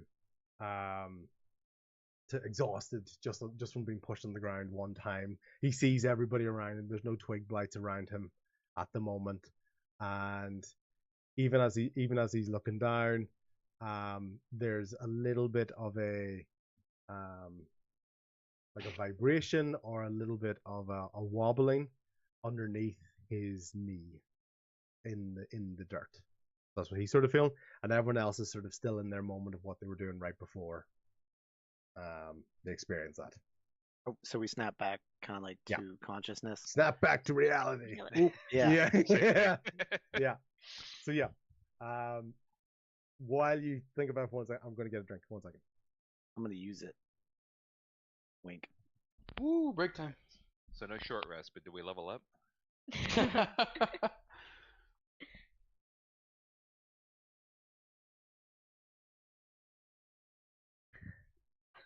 I did quite a lot of talking there. You're good. So yeah, I think everyone needed a trying to quick get break. that balance between lots of detail, but not making this a storytelling bedtime story with Brendan. You guys actually get to play a game now, you know? Yeah, it's like whoa. Yeah, I think Ooh, we've already when's got a that lot of podcast experience starting? from that. Mm-hmm. Bedtime stories with Sure Brent. did a hell of a experience. Yeah. Okay. Yeah, Jake stepped away, and I think Tony might have stepped away as well. I'm Okay, back. cool. Oh, okay. He's back. Go.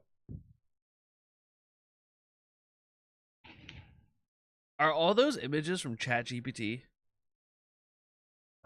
Yes, my description is what I wanted. So basically, a lot of sort of back and forth in terms of how I wanted them to look and even the scale of stuff. So yeah, some good prompts. And I gotta figure out how to what's do that more. what's class is you can do the project, and then which is like almost like the main folder, and then all the individual chats. So like I might have a chat about an NPC that I'm making or a location, and I can tell it refer to those chats, by the way, and use that information to put the silhouette of this guy here and a silhouette that looks like that. So even the one which was the three sort of heroes looking at the portal, the first version had them all very similar sizes. I was like, no, you gotta show the size discrepancy in that, because it's important for for who they are and what they are. And I didn't want to just get away with the one of them standing really close and one of them really far away. So yeah, they're supposed to be different sizes, but yeah. So yeah, those ones are ChatGPT. Unfortunately, I don't have the budget for this for paying for an actual graphic designer, so I have to go the unethical way of using using AI. I would need to. I need to start figuring it out. My brain. Yeah. I need to start figuring out how to use GPT. No, those photos are brilliant. That's why I was I like, think that's awesome. I need to figure out how to do that. Yeah, it's a lot better than what it used to be, which was to try to find the best, closest version of Pinterest, and then end up saying to you guys in the picture, ignore that bit or crop out this little thing. So yeah. Does it take a while for it to create the image though? Not that long. Maybe Okay. maybe just like a minute or so. Oh, okay, cool. And even then, if you give it a really good prompt, it can do a lot of good stuff. Do you pay for it? Because it only lets you do like 3 images a day on the free account. Yes, so I do, but I also use it for I was gonna my say, don't you? company. Yeah. I was gonna say, aren't you like some type of other creator or? Yeah, so I Designer. use it to like reviewing documents for consultancy and things. It's very, very quick for that. So I do the £20 a month and put it in as a business expense, and then my D&D is all the better. Yeah. So, yeah. Tax write-off. It's just so good for even just organizing my thoughts. As I said, I don't have to try and search 6 different notepads like Jake was earlier on. You know, which of these 3 am I using? It's like no, I've done different things where I'm doing like the compendium of things, and I'm able to go, okay, here's everything that's happened to Rian throughout the story. Here's everything that's happened to Claude, and so here's everything that happened to Bo, and put them all into the same like chat as different bubbles. And I'm like, okay, keep this in mind when I start to thread other ideas into it, and it can help remind me of, oh, do you remember when Tell did this, or you know, by the way, it's mentioned in Tuggle's backstory that blah. You know, it's really good for giving those wee reminders, as opposed to it giving me the ideas. It just helped me organize all the stuff that is in the brain. So, yeah, Dude, and this absolutely is a valued business. Yeah. Development, meeting, team building, meeting monthly to create conflict resolution on an gaining international experience for scale. character You and know it, skill yeah. development. Come on, Yeah, come on. yeah, I know, right? So yeah, so that's it. So We sorry. are the U.S.-Ireland relationship. Yeah, that's it. The delegation. Okay, cool. Sorry for the disruption. Right. Okay. Back in character. After tapping back to reality, and that whole time feeling alone, so I assumed I was like maybe the only one seeing this, or I know they were reacting, but Bo's gonna just as hard as he can just get back to it. He's gonna start. He knows he remembered using Daedra. He's gonna start trying to yank on Claude on the rope. Yeah, that's it. So it almost like all of that happened, and yet all of it felt instant. And as you recognize from the thing, you feel like you're the only person that was there and the only person watching this. So, Claude, I got you. I'm gonna start yanking it. yeah, Tommy, say we need to get out of the hole. We need to get out of the hole. It's kind of again. I have Tell from behind. Tell, it's up to you whether you're fighting me against this or not. But I'm just backing both of us up away from the glowing roots. Yeah. Not fighting Tuggles. Not fighting you, going along with it, and then I look back at Bo. I found the rope that you were talking about.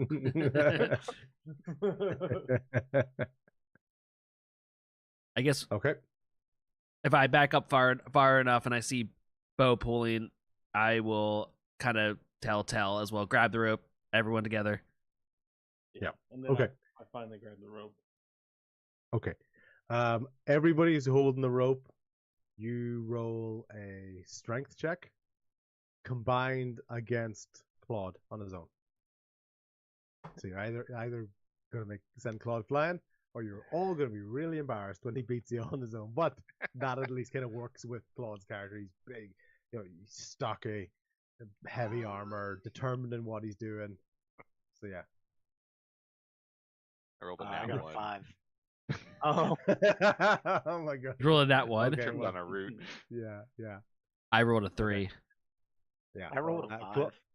Claude, you end up on your ass. Basically, it's not even that much. You don't even get sent flying, but you don't even necessarily get pulled back, but you just get pulled straight down onto the ground, and you're just sitting in the mud as well. So you're almost sitting directly opposite Tuggles.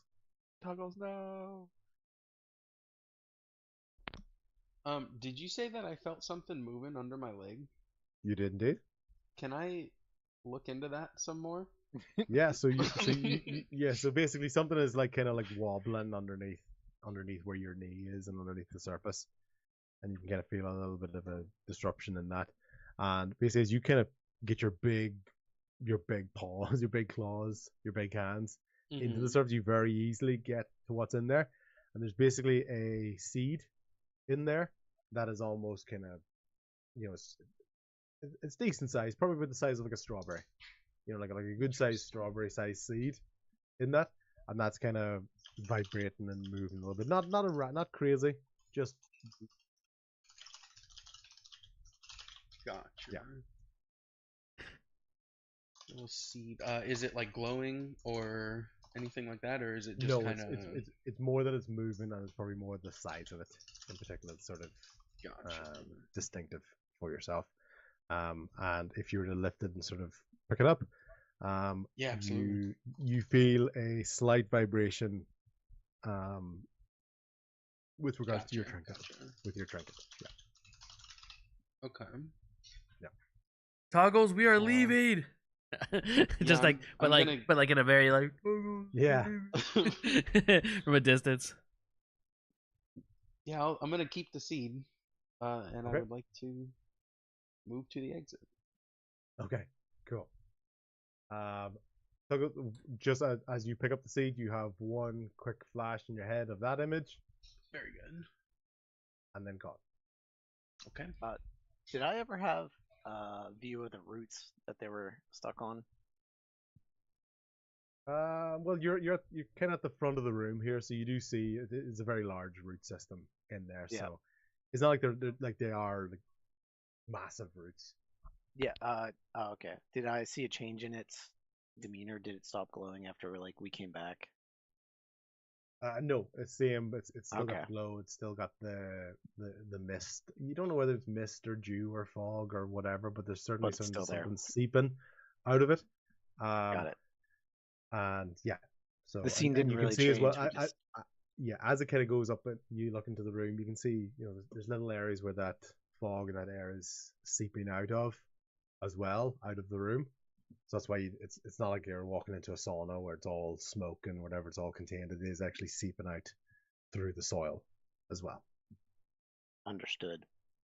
Okay. Brienne's less annoyed now, and kind of scientifically, like when she was with Cassera's tentacles, kind of interested in going up and touching the root and seeing if I can take a sample of it. Yep. Here we go. You can do, again. yeah. It's you when you look at it, you do get the feeling it's just like a root system. It's not. It doesn't look like it. It doesn't. No, as in, it doesn't look like a material that you can't cut off or you can't take a sample away from. It's not like, oh, my knife couldn't cut this. So if I You can. break off one of the glowing parts, does it stay glowing? It glows for a little while, but it will phase away just because you eventually take it off. But Just even like then, a squish lightning bug. yeah. But you kind of get the feeling that it's not like it's not just that part of the root that glows. So I know on the image here it's obviously more concentrated at the end, at the root tip. But you can almost get like a pulse or a bit of a boom, boom, as it sort of goes through it. But naturally, because it is a living thing, if you cut it away, eventually it's separated from that. I'll still take a piece of it and shove it in Yeah. a pocket just to see if we Yeah. ever meet up with Jarvis again or someone else Yeah. that might have some insight. Tuggles, the seed that was in your hand, as you're looking away, it jolted as that happened. Okay. We are going. We are going. Let's go. That's up to Tuggles if he makes that deliberate this happened when that happened. But Mm-hmm. as you're sort of looking at the seed, it did it was it was like kind of like a bit of a life into it, a bit of movement into it, and it's probably the closest thing it did to like a jolt. Yeah. Okay. Okay. Tommy's still going. We are going. Yeah, No one is Tommy's listening to backing up. me." I don't want to be in this space at all. So Tommy has whatever the end of the rope is, and is kind of doing a thing where he has turned his back with the rope over his shoulder, and he's just walking back out the hole. Dragging Claude. Yeah, we are going, or I am Yeah, going. do that. Tommy does not like to be in this space, so Bo's Okay. gonna follow. Cool. Down in here. Tommy with Tal with Bo are the first ones to make their way, basically try to crawl up the tunnel. It's not a steep tunnel. It is just sort of murky and mucky and a little bit wet, so it takes a little bit of a grip, but nothing that you really need to check for. You will get up that, even if it's eventually. So it's not like, oh, roll to see if you get out of the pit. You will get out of the pit. It's just whether you do it quickly or slowly. is Claude resisting us pulling on the rope, or is he just coming along? Claude is basically being dragged while sitting to the base of it, but there is actually like almost the closest thing to a step, which is the part you fell off of. So even if you were pulling, you can't lift them up the step. You can't like tug them up the step. So eventually I get to like a point of resistance with the rope, and I'm like, oh, I think something has him. Like, and I don't know, I don't know what to do. I'm like, you see a little bit of panic, or Tell and Bo sees a little bit of panic. I'm like, it's not going anymore. What I'm also going to say is, as everybody sort of, when people eventually do get up to the lighthouse or go on to the outside, I'm happy enough to show any other images to people, almost to kind of act like your memory. You know, oh, would it be possible for me to try to remember seeing this particular image again, or this sort of particular page again? I didn't get a chance to look at it.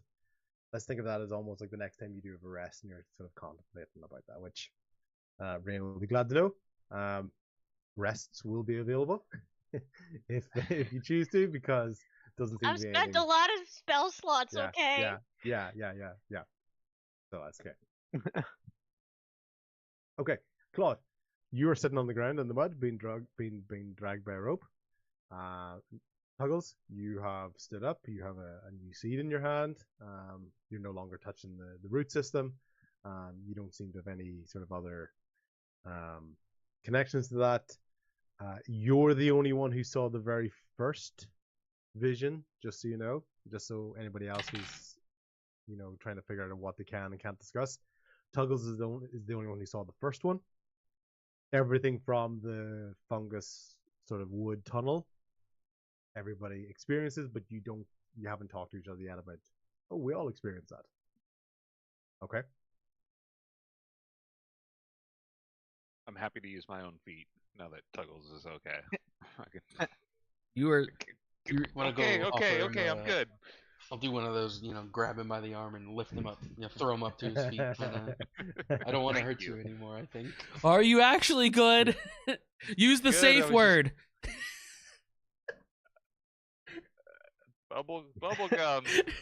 Yeah. What the hell is bubblegum in this world? Yes. He's just making up words now.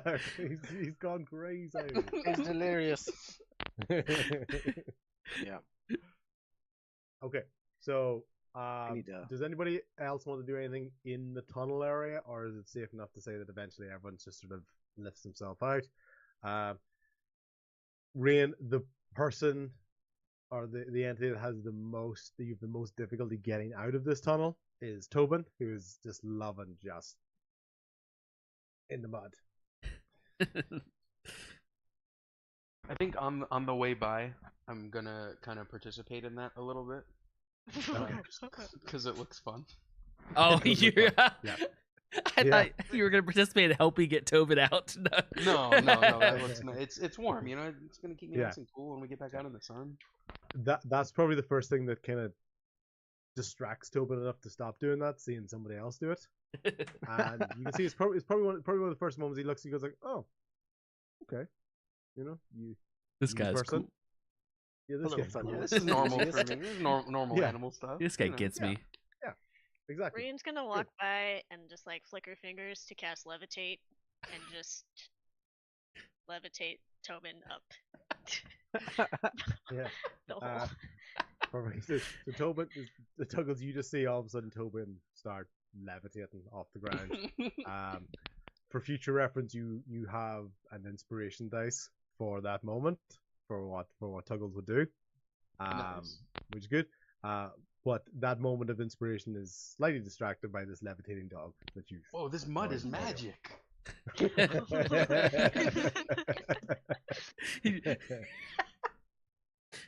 I just picture you laying And there yes, waiting unfortunately, to. the longer Yep, you wait, yep. yeah, the longer I you do a wait, bunch you're of little not hops. levitating. No, that's it. You eventually decide you just have to stand up as well. So maybe it only works on dogs. You don't know. Mm-hmm. That makes sense. Does Okay, it? so you basically come out of the tunnel area. You've made your way into back into the lighthouse area. You have all the different levels of the lighthouse if you wish to investigate as much as possible, or you can go outside. What does anybody have an idea of what they want to do or discuss? Chit chat. Go for it. Rian wants to see if there's a tree outside that would be connected to the roots. If you go outside, no. This lighthouse area, you can see it's quite bare in that, and there is no tree outside. There's no tree of that size that you would think of. I would need that sort of root system. And B, even when you're looking at the root system, the way it kind of went down into the ground, it's not like it was going up into the roof area next, as in like going up towards the surface. It was more going into the wall and out. Does that make sense? Yeah. Like it's not like the roots were coming down from the roof. They were in the ground spreading. So no, there's no tree outside. I would like to gather up the maps that he was studying before and actually like take them with him. Cool. So you're gonna pick up these maps that are scrawlings and blood for ink and little rough looks and things. I'd like to- I'll come back one thing. I Go think for it. between Rian and Tommy that were upstairs, one of you guys take the piece of paper that was up there? We I we took believe the so. cloth that was covering and had that the image about finding items to close it. Yeah, exactly. You had the scroll We and have it showed the image that kind of split the light. Yep. Yeah. So the light up there is a single beam now. But it was previously used to split that light into two directions. Yep. Okay. Cool. Bo, sorry. Oh, I was just gonna say, are those little blood circles in the picture in the same room as where the maps were? Do they look anything like the sigil that we were like? What are they? Yeah. Anything? Good, Are they just splotches? good Can I do question. an But no, investigation check on them? no, you can kind of look at them as fine. There's no distinct detail in those circles. They're more just like if someone's gonna go here on a map type thing. Yeah. I guess I meant as more a- like the blood stains on like the bed and like on the floors. Oh, right. Or No, they just they are closer to this one okay. that was on the scrawled piece of paper. They kind of more look like there's almost it almost you can kind of tell, but I can't quite tell you what the shape is because that's the answer. But they look closer to this, Okay. which I don't I think you've seen. I think people came down and kind of showed each other those sort of bits and pieces, Gotcha. but they're always there to refer to if you want to go, hey, I want to remember what this or review this piece of paper. I'll show it up on the screen. So they're closer to that rather than these circles being the sigil from the vision. Gotcha. Okay. I don't know if anybody else wants to act. I think I know what I would want to do next, though. Okay. Tommy, Yeah, I have a general go ahead. direction for next, so not like small stuff, but whenever we're ready to. On the Yeah, next when you, kind as of a party, issue. sort of decide what you want to do. Yeah, Okay, yeah. cool. So we'll come back to Bo and Tuggles when it comes to that debate. To the death debate. Fights Yeah. the death. Tommy coming out of the hole is not calm like anyone else. Tommy does not like holes, and he's very panicky as he comes out. He's like, I knew we should have gone down that stupid hole, and there was that glowing fucking plant, and it messed with my head. I saw shit, and like he's just like pacing in circles Yeah. around the room, Yeah. very loud, and is very shook, very. He didn't want to end up in the hole. He got pulled into the hole, and then the hole fucked with Yeah. his head, and he is not calm about it. And he's just like, and there's people, and there was a big monster thing, and like I saw stuff, but I wasn't there, but I was there, and I think I was, and he's just like circling, not. Yeah. Tommy, you gotta calm down. We've all seen it. I think. Oh, no. Well, we didn't. No, we've all been. This isn't the first time we've been in a hole and seen some visions. I saw a vision too. I mean, I saw a bunch of different images. I don't know, but you gotta pull together, man. No, there was stuff, and it was bad, and I hated it. Tommy, take an inspiration from me there for your basic claustrophobia reaction. Thank you. Okay, thanks. I'm trying to fix my camera. Okay, good. Well, we're not in the hole. You don't have to go in the hole again anymore. All right, buddy. Cool.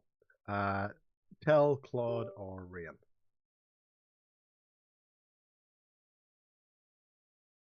Claude looks at Tuggles sideways for a second. Not like hostile, but like kind of nudges him and goes, "You good, bud?" Yeah. I mean, are you guys good? There was a lot going on there. I mean, y'all didn't get attacked by the twig blights, right? Yeah. Well, that's twig blights. You talk before the vision? Yeah. That vision? Yeah. Yeah, in the hole. We were there. We were fight. I don't know where you guys went. I thought back up to get help, but I was fighting. And then the visions happened. It was all kind of at once. There were no twig blights in that hole, but you turned on us for a second, and On Stupid weren't hole, sure what to stupid think. visions. on who? You. I turned. I didn't. No. It was brief. You made contact with those roots. I know they were glowing. Rian took a sample. Rian, did you detecting anything from that? Something had an effect.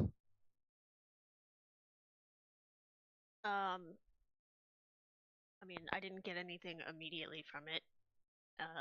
It's more. I guess I can do an Arcana check now, or some sort of investigation, Yeah, something. or nature. You can do. Yeah, you can do absolutely anything. Just give me an idea of what you think you're looking for.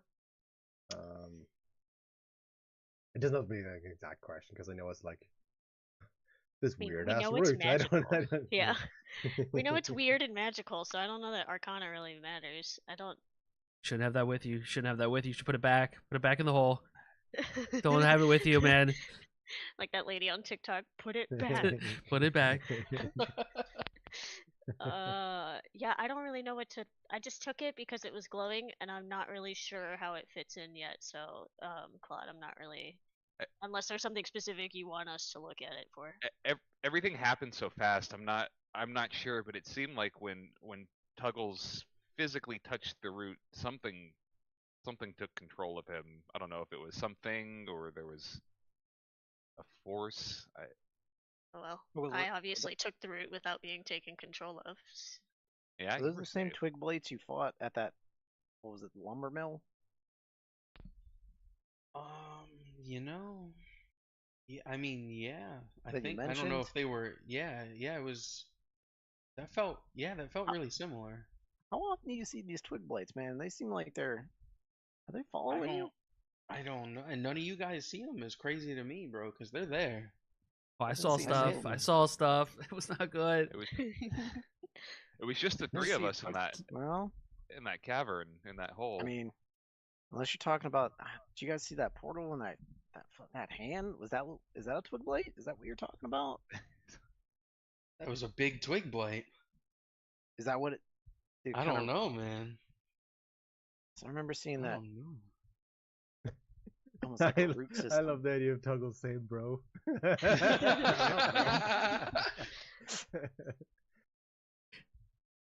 Okay. Look more cool. like an evil Danu. Yeah, I guess. And kinda. who? So we all saw the same things then. I take it. Rian, This I sounds real remember- familiar to me. Rian, you've one flash of an image in your head whenever you said Danu. Okay. Just something you recall whenever you were looking at when you're thinking back. I mean, That's one split, Small just step. very, very, very quick image that pops into your head when you said that. do we know of any other earthen gods that? I mean, Change shape. Can I do a religion check on that? Do I have any general knowledge of that? It doesn't seem to be linked with any sort of gods that would be in your what do you call it, like hierarchy or knowledge base. Pantheon. Pantheon is Daniel? the exact word I was looking up. yes. Is So the Danu haunting Greekers us that- because we told him to get off his ass and then he died for us? We told We? him. It's so weird how this is a we thing now. Yeah. We were all there together. I mean, maybe he never Remember when actually. you guys told him to get off is- his ass? Maybe he's not dead. Maybe it's just his physical entity died. Anyway, That's true. I don't know much about gods, but killing a god just dying like a mortal doesn't seem. Demigods. Stupid gods there's and a big library hands. in Why this is it tiny us? fishing Why is it town? always us? It just, and you see Tommy just at this point just walks out. He's gonna go downstairs and walk outside to get air. Rian does the ultimate action movie line of, "We need to get to a library." That's not the first time we've done that either. I know. We need the Google search. Just ask AI. Speaking of, can Bo wants to think of the giant creature, big creature with the instruments, the one man band, and also is he gonna be able to make the connection between him and Porter? And the first time we saw him, Yeah, well, so you tell me why do you think Porter is in that picture? well, one man band, but then also in the later on, you can kind of see the silhouette of a turtle shell whenever you see the protection spell go out. Yes, you can indeed. So you see a turtle. You see a still physically very large turtle in that. And even from this image, it does look quite a bit younger than Porter. Teenage. It looks more like Franklin. Oh no. He didn't make it to Bear's birthday party.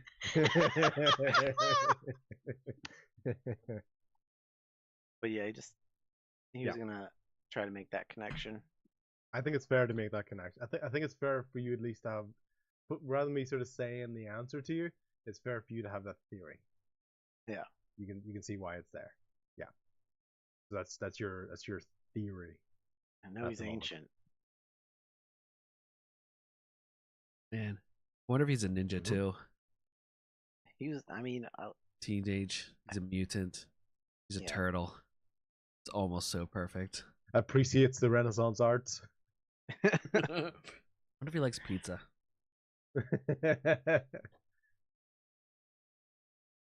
so that was gonna be the next thing that Bo would want to do is go see if Porter's still outside, which I doubt he's gone very far. Yeah, not a huge amount of time has passed since. Oh, I just meant because he was a turtle. How Wow. dare you, Just because his He turtle could do- can't he go could do really fast, is what you're fast. saying? Oh, wow. Wow, that's He's- crazy. He's really long leg span. Hop in the Dick. pool and let's see you keep talking. Never said they can't. Yeah, I just- damn right. I don't think he wants to. Good old swampy racist That's yep. Hey, Yep. calls him as I sees him. Racist against all the humanoid animals. Okay. Yep. So that's Bo's at least sort of area of theory. That's the only connection that I can make for like my knowledge. That is fine. Cool. So we have an idea that Bo basically wants to at least have a chat with Porter outside. Tuggles will hear your plan of what you think you want to do next, while everyone else has to think about what they might want to do at the same time. Yeah, so I was kind of on that same track. And I was thinking back, I know that I previously had some interaction, whether it was more in passing or not, with Calric. Do I remember, like, what race was he? Human. He's human. Okay. Human. Perfect. So that's what Calric looked like. Yeah, okay. Gotcha. Yeah. Yeah, I was kind of on that same train with the turtle. So I'm good to follow Bo on that one. You guys think we should go talk to? We're outside. He might have some. I mean, he was friends with Alaric, kind of. Mm-hmm. As Tommy's already stomping out the outside. Yeah, I'd like to get out of this lighthouse. Yeah, I Okay. gathered what I wanted. Okay. Tell and Rian. Do you guys want to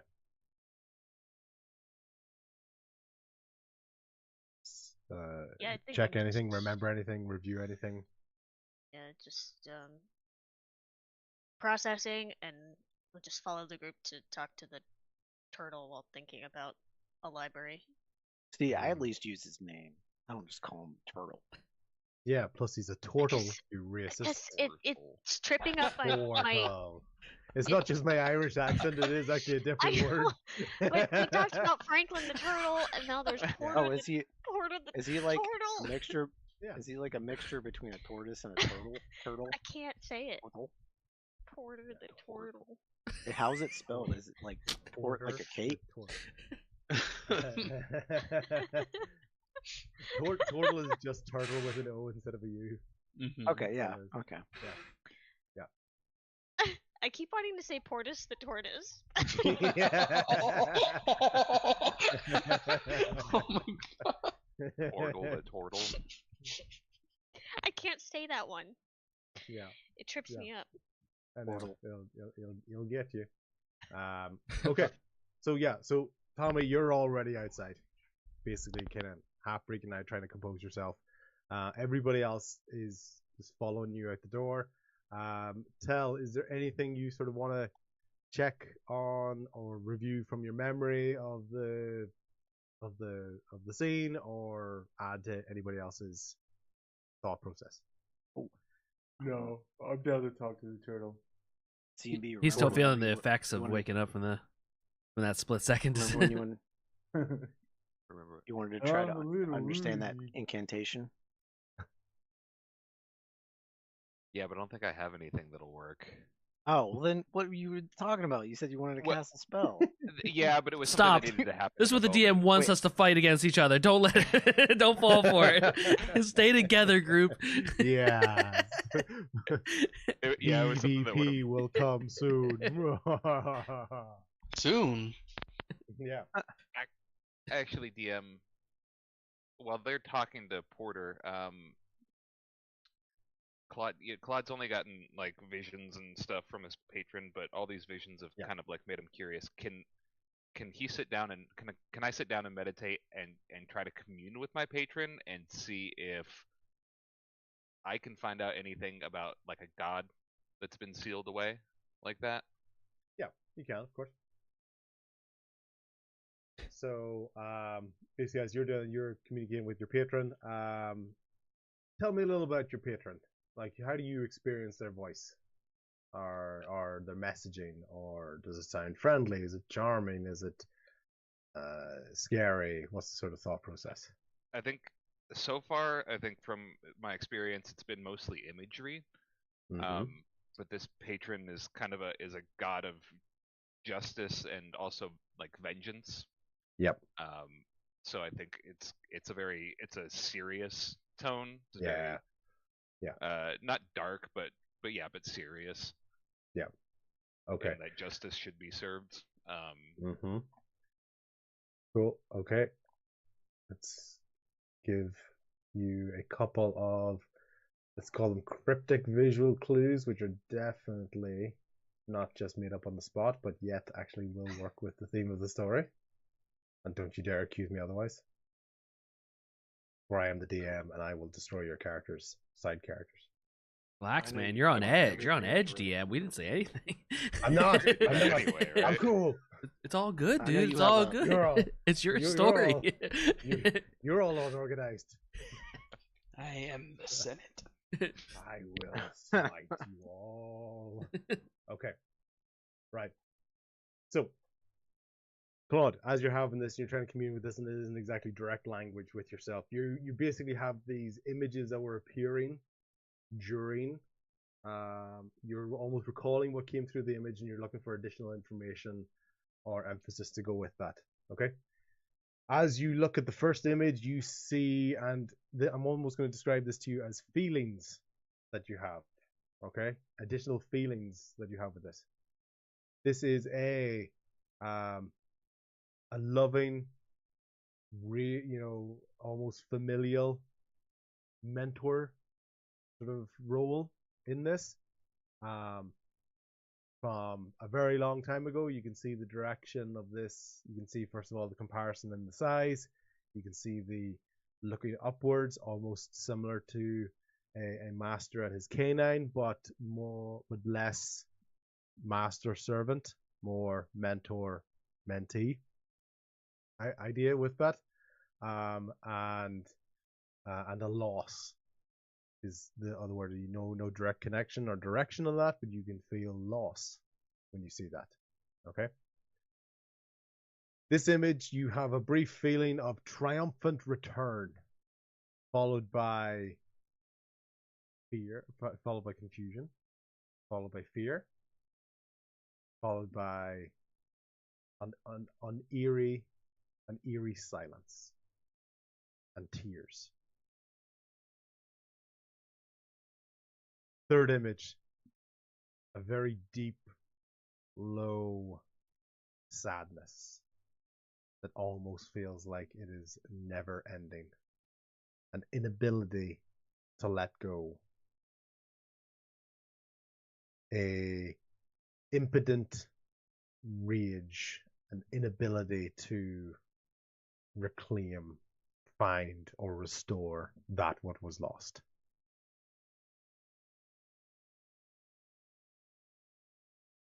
Okay. Do I get the sense where like which figure So these emotions are coming what from? I'll do is you've got the sort of that. I'm gonna let you pick two of these images now. So basically we'll almost do it like a 3, 2, 1. Right? You've got a little bit on 3 of them. Focus on 2 of them. Tell me which one you don't focus on. The first one with the 2 figures and the last one with the altar. Cool. Now what do you want to think about when you think about these 2 images?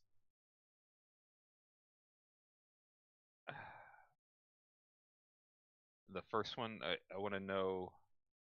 You explained kind of the relationship. Yeah. How does how did it like end, or like what is it like currently? Is it still, did that relationship change and how it changed? Yeah. So the relationship changed due to the loss that was talked about. But Okay. an idea of new responsibility due to this anticipated but still shocking loss.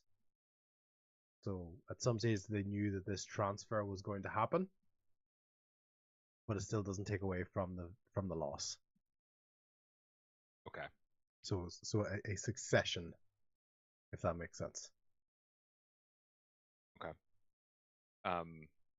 In the second image, you talked about the rage. Mm-hmm. Is that where is that directed, if anywhere? Yeah. It's directed. Sorry, make sure I got the mic on. Yeah. It's directed at an unfairness or injustice in the world, but almost not aimed specifically at someone. More at the situation. Okay. A despair at the situation. Fair. Okay. Okay. Pick one of the images and you can meditate on that. I'll go with the first one.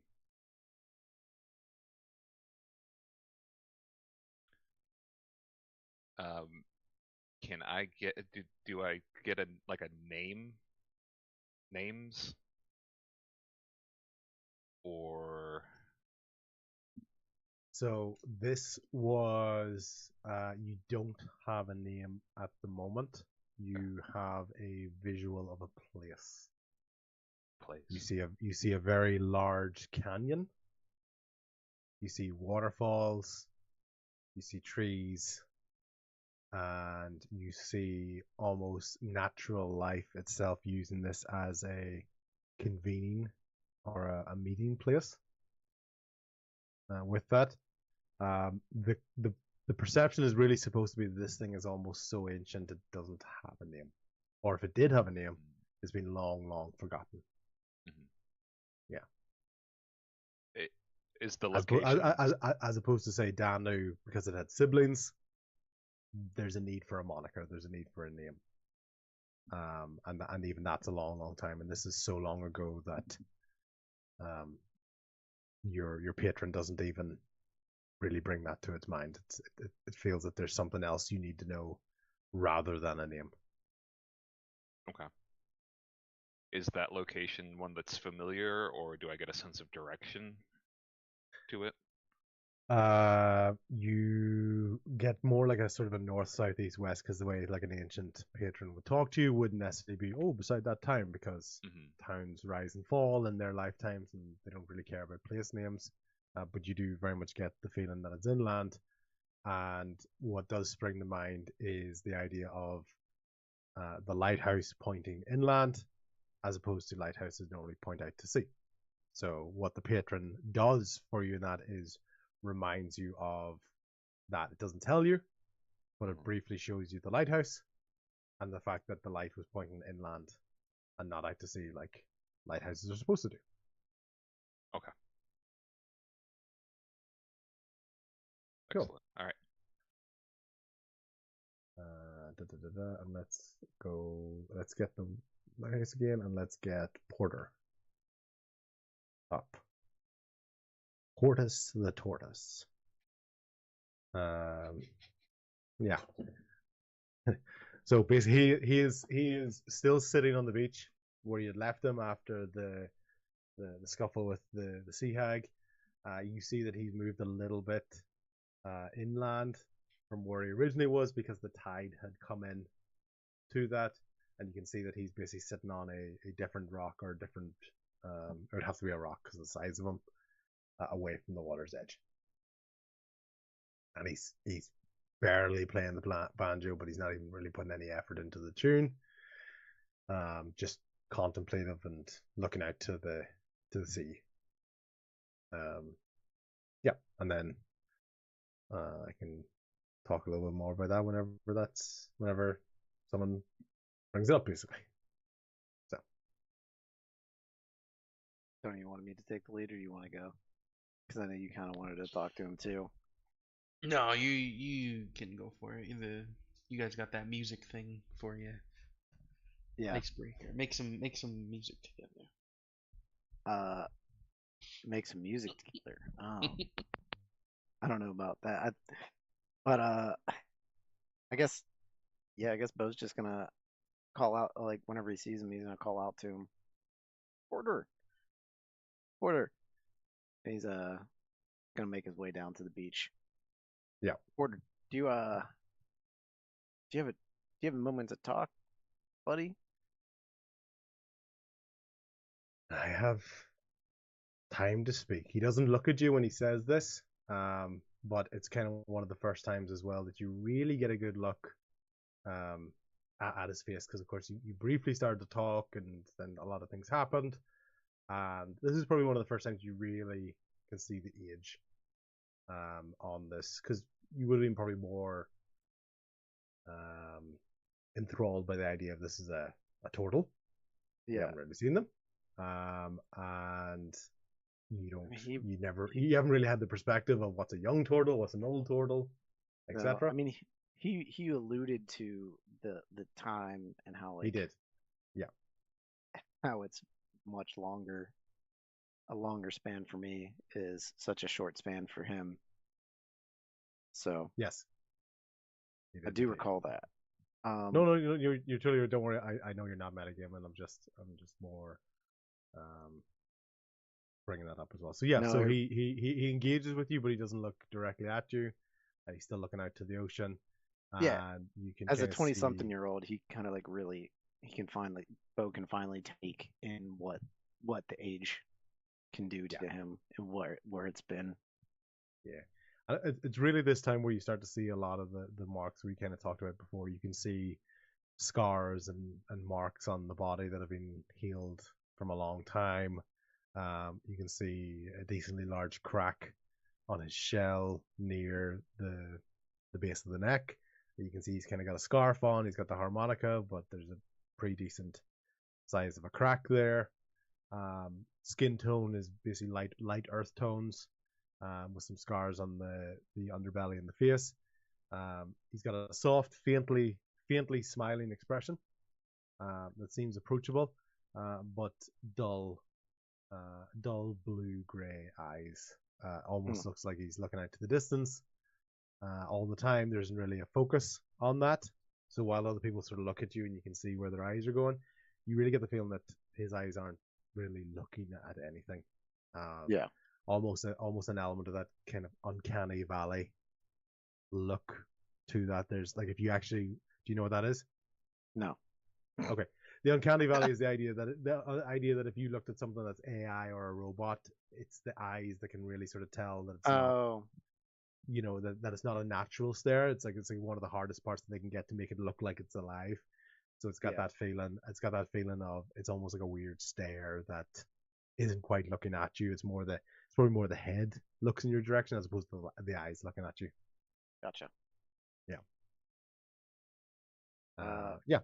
So basically, that's kind of the feeling of that. So yeah, so you wanted to talk about something with him, sorry? Yeah, I was just gonna. Yeah, so how we just had an experience in there with a root system and some type of mist, and had some visions, and it seemed like you were in the visions. What root system? There are no. Well, that's what's weird. We got in there and up in Calric's living quarters, which was kind of a mess, except for there was a plant that was growing. It was alive. It was thriving, actually, and one of our members he pulled it out, and we found a cave, or not a cave, but like a tunnel. It seems like almost Calric dug it himself, maybe. I don't know, because it was almost as if it was hand dug. Did you find Calric in the tunnel? Has he really been hiding so close all this time? There wasn't any body that I recall seeing. There wasn't anybody or any body. So he's still on the lam, if you will, and I'm sorry for that. But sorry, what animal took him? A lamb? On the lamb, he's not around. He's out, unknown. His location's unknown. Okay. on the run, almost, if you will. But Okay. he, I don't know if maybe that's we had this vision at the roots. I don't know if maybe that's what caused him to start to be odd, I guess, if you will, in the short time you I knew him. I know the last things we talked about were his attempts to identify any information about the mist. But the longer that went, the less organized his thoughts became Yeah. and harder to follow his intent. So you think you kind of kept going into the mist or stayed in the mist, or do you think he embraced the mist? I just know that Luskin for the last few months has been surrounded by a fog of some kind, Yeah. and that seemed to be what was driving him. As you can imagine, with a lighthouse keeper, their job, they want to keep people safe. Yeah. And the unnatural impact of that fog, if it's the same as your mist that you talk about, I don't know. But I know that that was Porter's. Sorry, I know that that was Calric's intent before his mind became increasingly unraveled. Yeah. Well, he anyway, during the in the mist, I got a vision of I think we all got a vision of some different images, but there three individuals stood out. It seemed like it was a very large individual with, instruments on their back, and I can only I don't know. It was very much like you. Uh, they were fighting in a almost like cavernous root infested This is one of the dungeon. first times Porter's sort of sets up a little bit straighter. He's not looking at you. I think Yeah. he's trying to convey that he's still listening, but a little bit more intently. Yeah, And can you tell me more about these three individuals? I mean, they're vague flashes. It seemed like the only one I really could make. It seemed like there was a mountain dwarf with a hammer, and another smaller individual. I couldn't really tell. They were smaller than the dwarf. These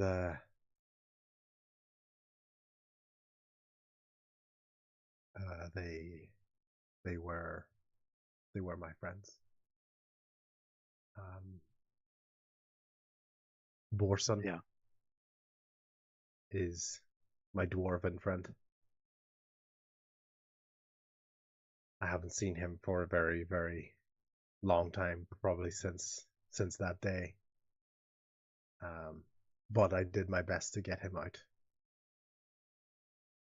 And Alio, my tiny friend. Unfortunately, he didn't last Oh. long from that scuffle.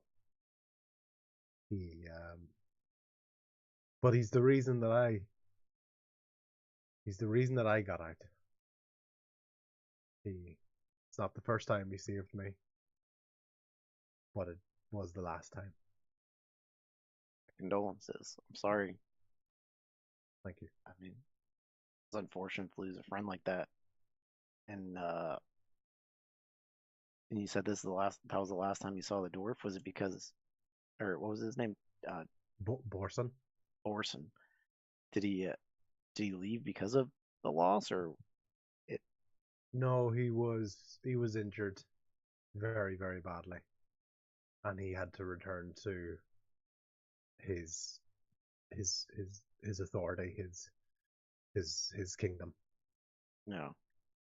I'm not sure Did he you? didn't like to be called. He didn't like to be called that, but I would have. I don't think I've many other words in a kingdom. So you're saying he And was a king? technically a lord, I A believe, lord? is what they would call it. Oh, wow. But you have many different titles in your world that I don't And I know really the have in dwarves have mine. quite the hierarchy system themselves. They Do you- do, but I always appreciated Borson for someone who just always felt the responsibility to do things himself rather than put others in harm. But How did you that meet? was maybe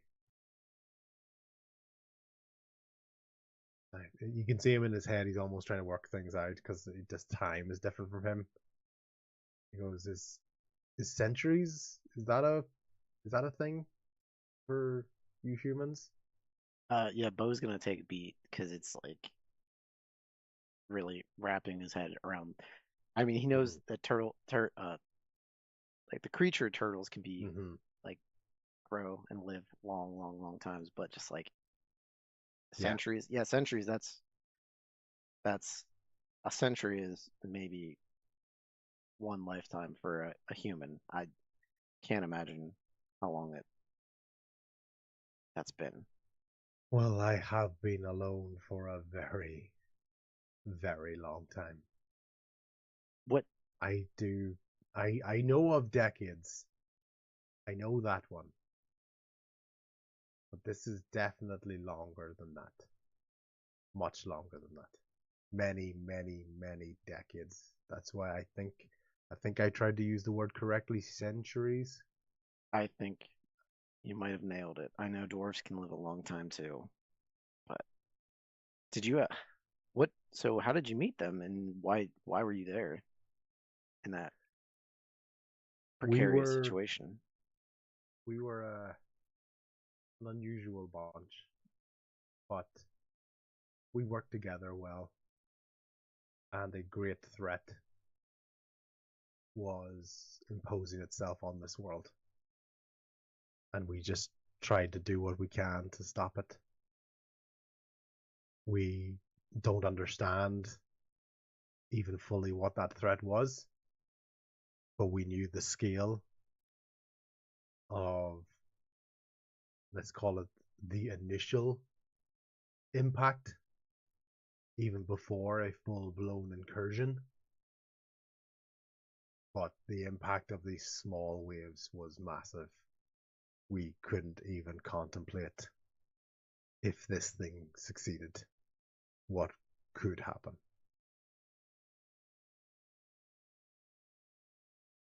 Did you did you do it? Did you stop it? I I like to think that we did, but can't I can't find peace in the idea that maybe I just delayed it, What did you guys do? even for as long as I've been here. What did you do to what is it? What is it you did to stop it? Whatever this We threat was. so what we were told was that there were elements of both this world and that world that had to be brought together to secure a weak point between these two worlds. There's an opening, a portal. I've heard some younger wizard friends of mine use that term. It's basically, I understand it to be a doorway between this world and the Fae world. And all of my knowledge of the Fae, they have little to no good intent for this realm. And entering here and taking control of here is too great of a temptation for him to let go. Who sent you on this mission? You say We they just told had you to. all about this. It was a collective, like a council of sorts, and it takes a very large threat to bring together previously warring or unfriendly or rivals, as you can imagine. Dwarves, elves, mortals. These 7 nations came together, and we were the last to still be there at the end, my friends. We did what we could. I'm sorry that it wasn't more permanent, and I've wandered this earth hoping that I could rectify this so that I may eventually be at peace, or at least give me a reason to learn a new song that's not a sad song. You saying that metaphorically, or do you actually want to learn a new song, bud? I want to be inspired to want to learn a song of peace. I've seen villages and towns rise and fall. The geography of man shifts, and each generation believes it to be the most important, and that it will make the most progress, and it will never repeat the mistakes of the last. And every few generations of man, they forget these lessons and think they learn them all over again, and stories and lessons become parables, and they become metaphors, and then they become forgotten. And so I just hope I can do a better job, a more permanent job. And this whole time he's not even looking, he's still just almost talking out to sea. You can see the mouth sort of, it's a hard face to do expressions on. Yeah. And he's barely strumming some strings as he went along.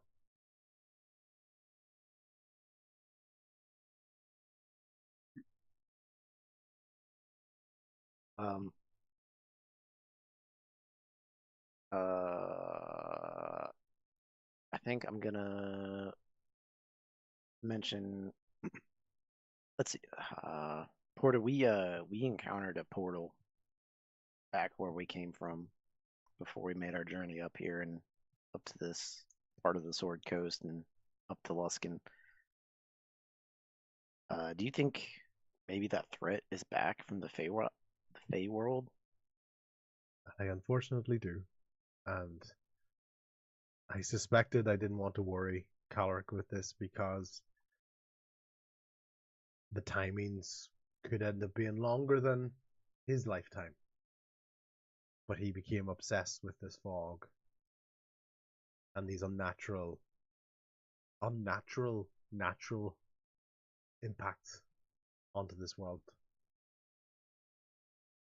So I'm not surprised.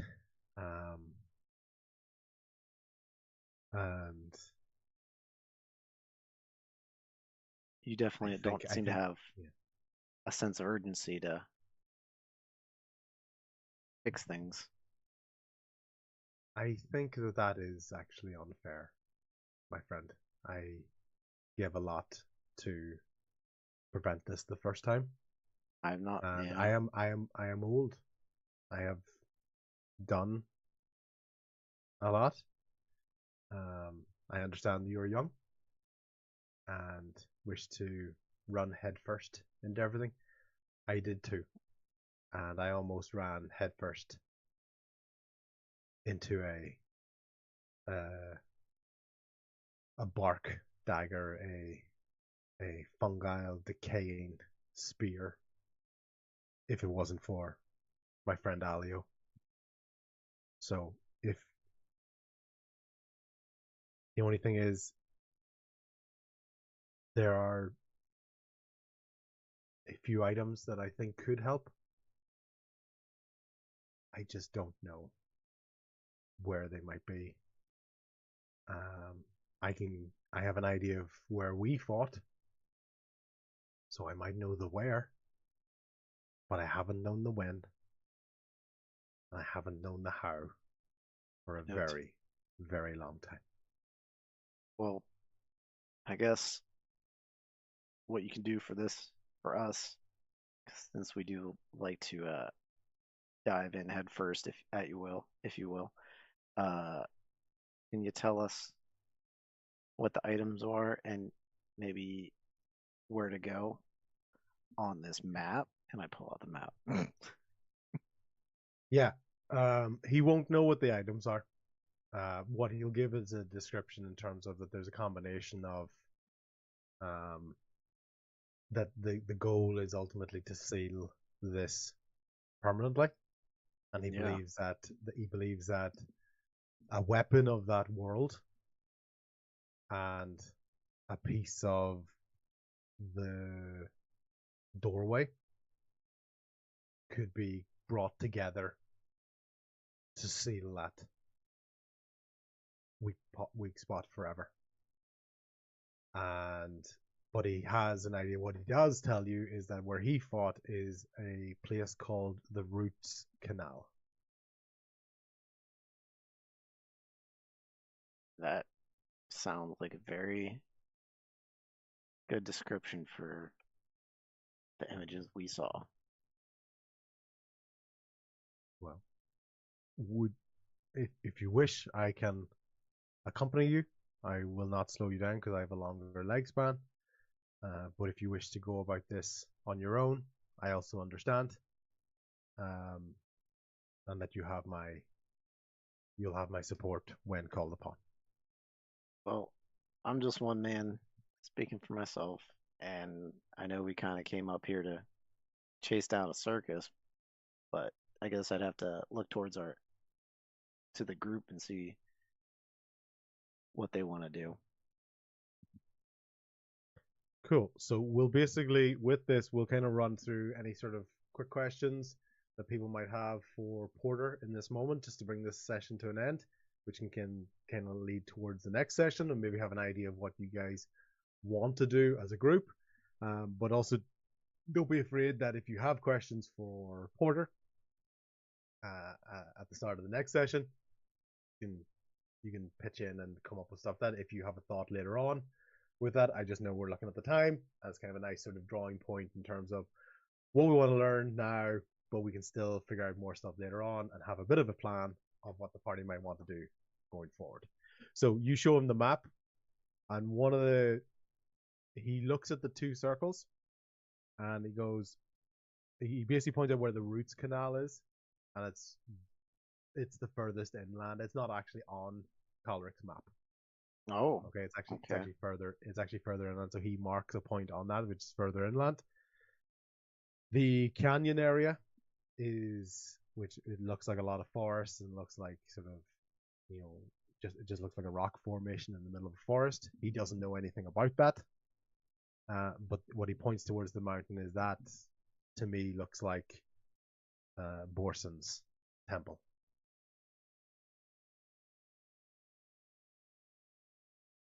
So I would hope that he might have more information for you, or more can be found out from there. Where was your friend laid to rest? Alio? Do you know? Alio? Yes. He always had a fascination for the sea. So he actually had asked to be buried at sea. But for that same reason, it's, as well as my injuries, and he's pointing towards the crack on his shell, he goes, it's also the reason I don't want to go into the same waters as my friend. Sounds like we won't be visiting his tomb or site. He was a very, very small individual. I do think you'd find it very hard to find him in the ocean. but speaking of Alio, if there was a way to do it, he would probably know. Yeah, so that's kind of the information you're going to get from him in terms of adding to the map without necessarily pointing out every marker and everything. Cool. Anybody else want to ask anything in sort of last sort of wee flurry of questions? What we might have for Porter, or even just if you want to discuss amongst yourselves, what's there? Porter's basically just barely strumming away on his banjo.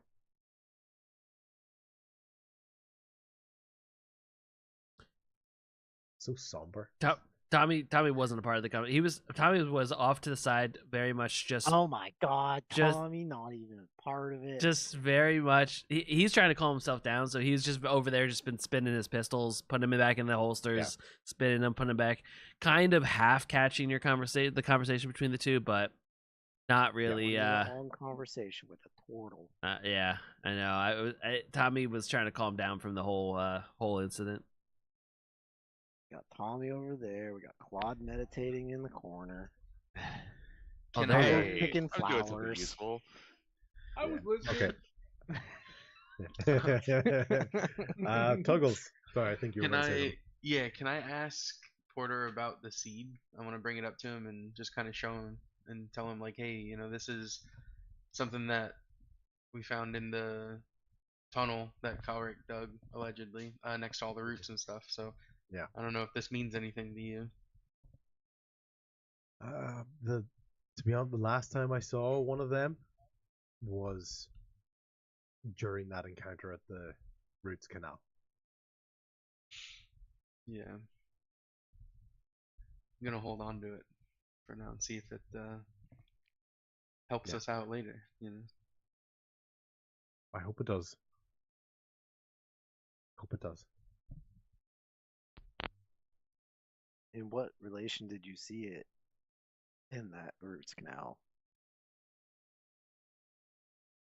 Just in amongst the vegetation and the fungi and the growth. It's what stood out was probably the size of it in particular. Unfortunately I'm not a herb doctor. As you imagine, Porter doesn't know the word for herbologist, so that's why I'm going herb doctor. Rather than Brendan doesn't know the word for herbologist, it's like, it's Porter doesn't. I swear. I'm smarter than a turtle, I swear. Okay. No one is. Right. So anything else? Anyone else wants to ask, or we can obviously put these pictures as well onto the Discord or the WhatsApp group, and people can look at them. And if there's any other questions people want to think about, what a brief idea of what the party thinks they might want to do next. Take a nap. Long rest. Nope, right back Level to up. it. Go straight to the Roots Canal. Straight to the mountains. Let's go see some dwarves. Honestly, I I want forgot that about the hammer. circus, so what are we doing about that? I'll meet them on the way. It seems like we have a circus, mountains, and a forest. So we have 3 possible waterfalls. directions to go. I think the forest and the waterfalls together. Okay. I think. So technically, there's the mountains, there's the forest canyon, there's the Roots Canal, there's circus. Even more. Or there's just stay in Luskin, set up a shop, maybe open up a bakery, We should probably just all split up and go to different directions. Am I allowed to leave, or am I on like house arrest here? Oh, you are allowed to leave. Oh, yeah. Yeah. Leave the group. Am I allowed to leave the group? Are they holding me captive? I'm out of here. Yeah. technically, as far as the town are concerned, you are the responsibility of this party. Gotcha. Because they sort of talked up, and also because, as you've picked up, Porter was the hooded individual that spoke up for you Mm-hmm. at the trial. At the trial, non-trial. The reveal. Trial. What the location that the lighthouse is pointing is probably tied to one of these locations we've discussed anyway, but I want to explain to the party about my patron kind of pointing us in that, or pointing me in that direction as far as what this entity is that we saw sealed away. And So Claude got told about the lighthouse pointing inland. What do the people who went up to the top of the lighthouse actually remember about the light? Yeah, the light was the sheet thing that we pulled down. It was splitting the light. Half it was going towards the forest and half it was going towards the mountain. Is that right? What I remember. Yep. so we've discussed that. So if you've a brief idea of what you want to do as a party, but you'd be glad to know I'm actually prepared wherever you go. So don't worry. It's like I like doubt I've had that. Let's this go back shit to the planned original for a tavern where we while. first met. Yeah. I vote for Dagger for. Does anybody want to Yeah. just chill? Why is it always us? Saving the world. Lucky. Win for Bo to tell Porter to get off his ass and lead to another Deus Ex Machina. Yeah. No, that was for the plot. It was for the story. It wasn't Deus Ex Machina. For the plot. For plot. Yeah, for the plot. Do we I want just to bring assume. Porter with us? Oh, Porter should definitely come with us. Yeah, I vote Porter. Who's gonna seal the evil? He has knowledge, he's big, and he's willing to help protect us, so And And it's he gonna offered. hurt super bad when he dies. okay. He's no longer coming with us. I don't want Porter to go with us anymore. Said the guy that's gonna kill Tuggles, him. you know that if there's a party of tag-alongs, it's always you kill them off in the order they arrive. So Tobin, if anybody, is Oh, the greatest no. danger of No. anybody. No. I Don't you dare. volunteer First straight- in, last out. Okay, No, we're no adding one more. We're the Tobin, tagalongs to Tobin. Rusty, Porter. No. That This is Tobin's adventure. We're just I don't want to play anymore. I don't want to play anymore. I'll die before Okay. Tobin dies. No, you're the one that Okay, can bring people go. back. Ah, wait. Okay, guys, that's cool. Great session. Thank you very much for that. A lot of information being given to you, but it basically is that real sort of point that a lot of this has been going towards in terms of, okay, let's go. I think it's kind of giving that nice balance between that you guys do what you want, but it's like, oh, I've been waiting for this one, just to give you some stuff that you guys can actually get your teeth into now. Yeah, Nice. now we actually have direction. Just nibbling on the lore. Many directions, though. Mhm. Let's split up. Yeah, I was gonna say, exactly. I think we should each pick something to go do. Split the party. I'll be right back, gang. Okay.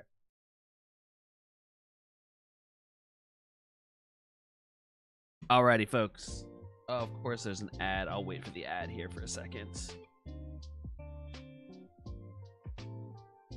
I've been so good at timing these ads as I'm ending stuff. This tune is good. And ads are almost done.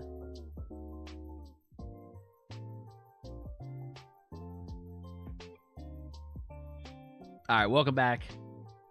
Oh, there's another ad 3 of 3. Crap. Alright, it's all good. So, I might do another stream later tonight. I'm gonna go eat, get a little bit done. We'll see. Keep an eye out for the socials or the Discord. I'll post it in there. If I don't do it today, I should be back next week, my normal time, Thursday at 5 Eastern, Thursday 8 Eastern, Friday 5 Eastern, with Saturdays as being an extra possibility. If you're just getting back from the ad, all I was saying is I might do another stream. I might come back in an hour or two. I want to go eat, get some things done. If I don't, I will be back next week at my normal times, Thursday 5 Eastern, Friday, Thursday 8 Eastern, Friday 5 Eastern, with Saturday as a possibility. But I appreciate people hanging out, watching this. Obviously, I'll end up getting this edited up and put up on the YouTube channel if you missed anything. Or you can go, if you need to catch up on previous episodes, go catch up there. And make sure you join the Discord, because it's where I post everything, keep people up to date on what's going on with the stream. I put free video games in there, so go check that stuff out. But for now, I'm gone. I'll catch y'all later. Peace.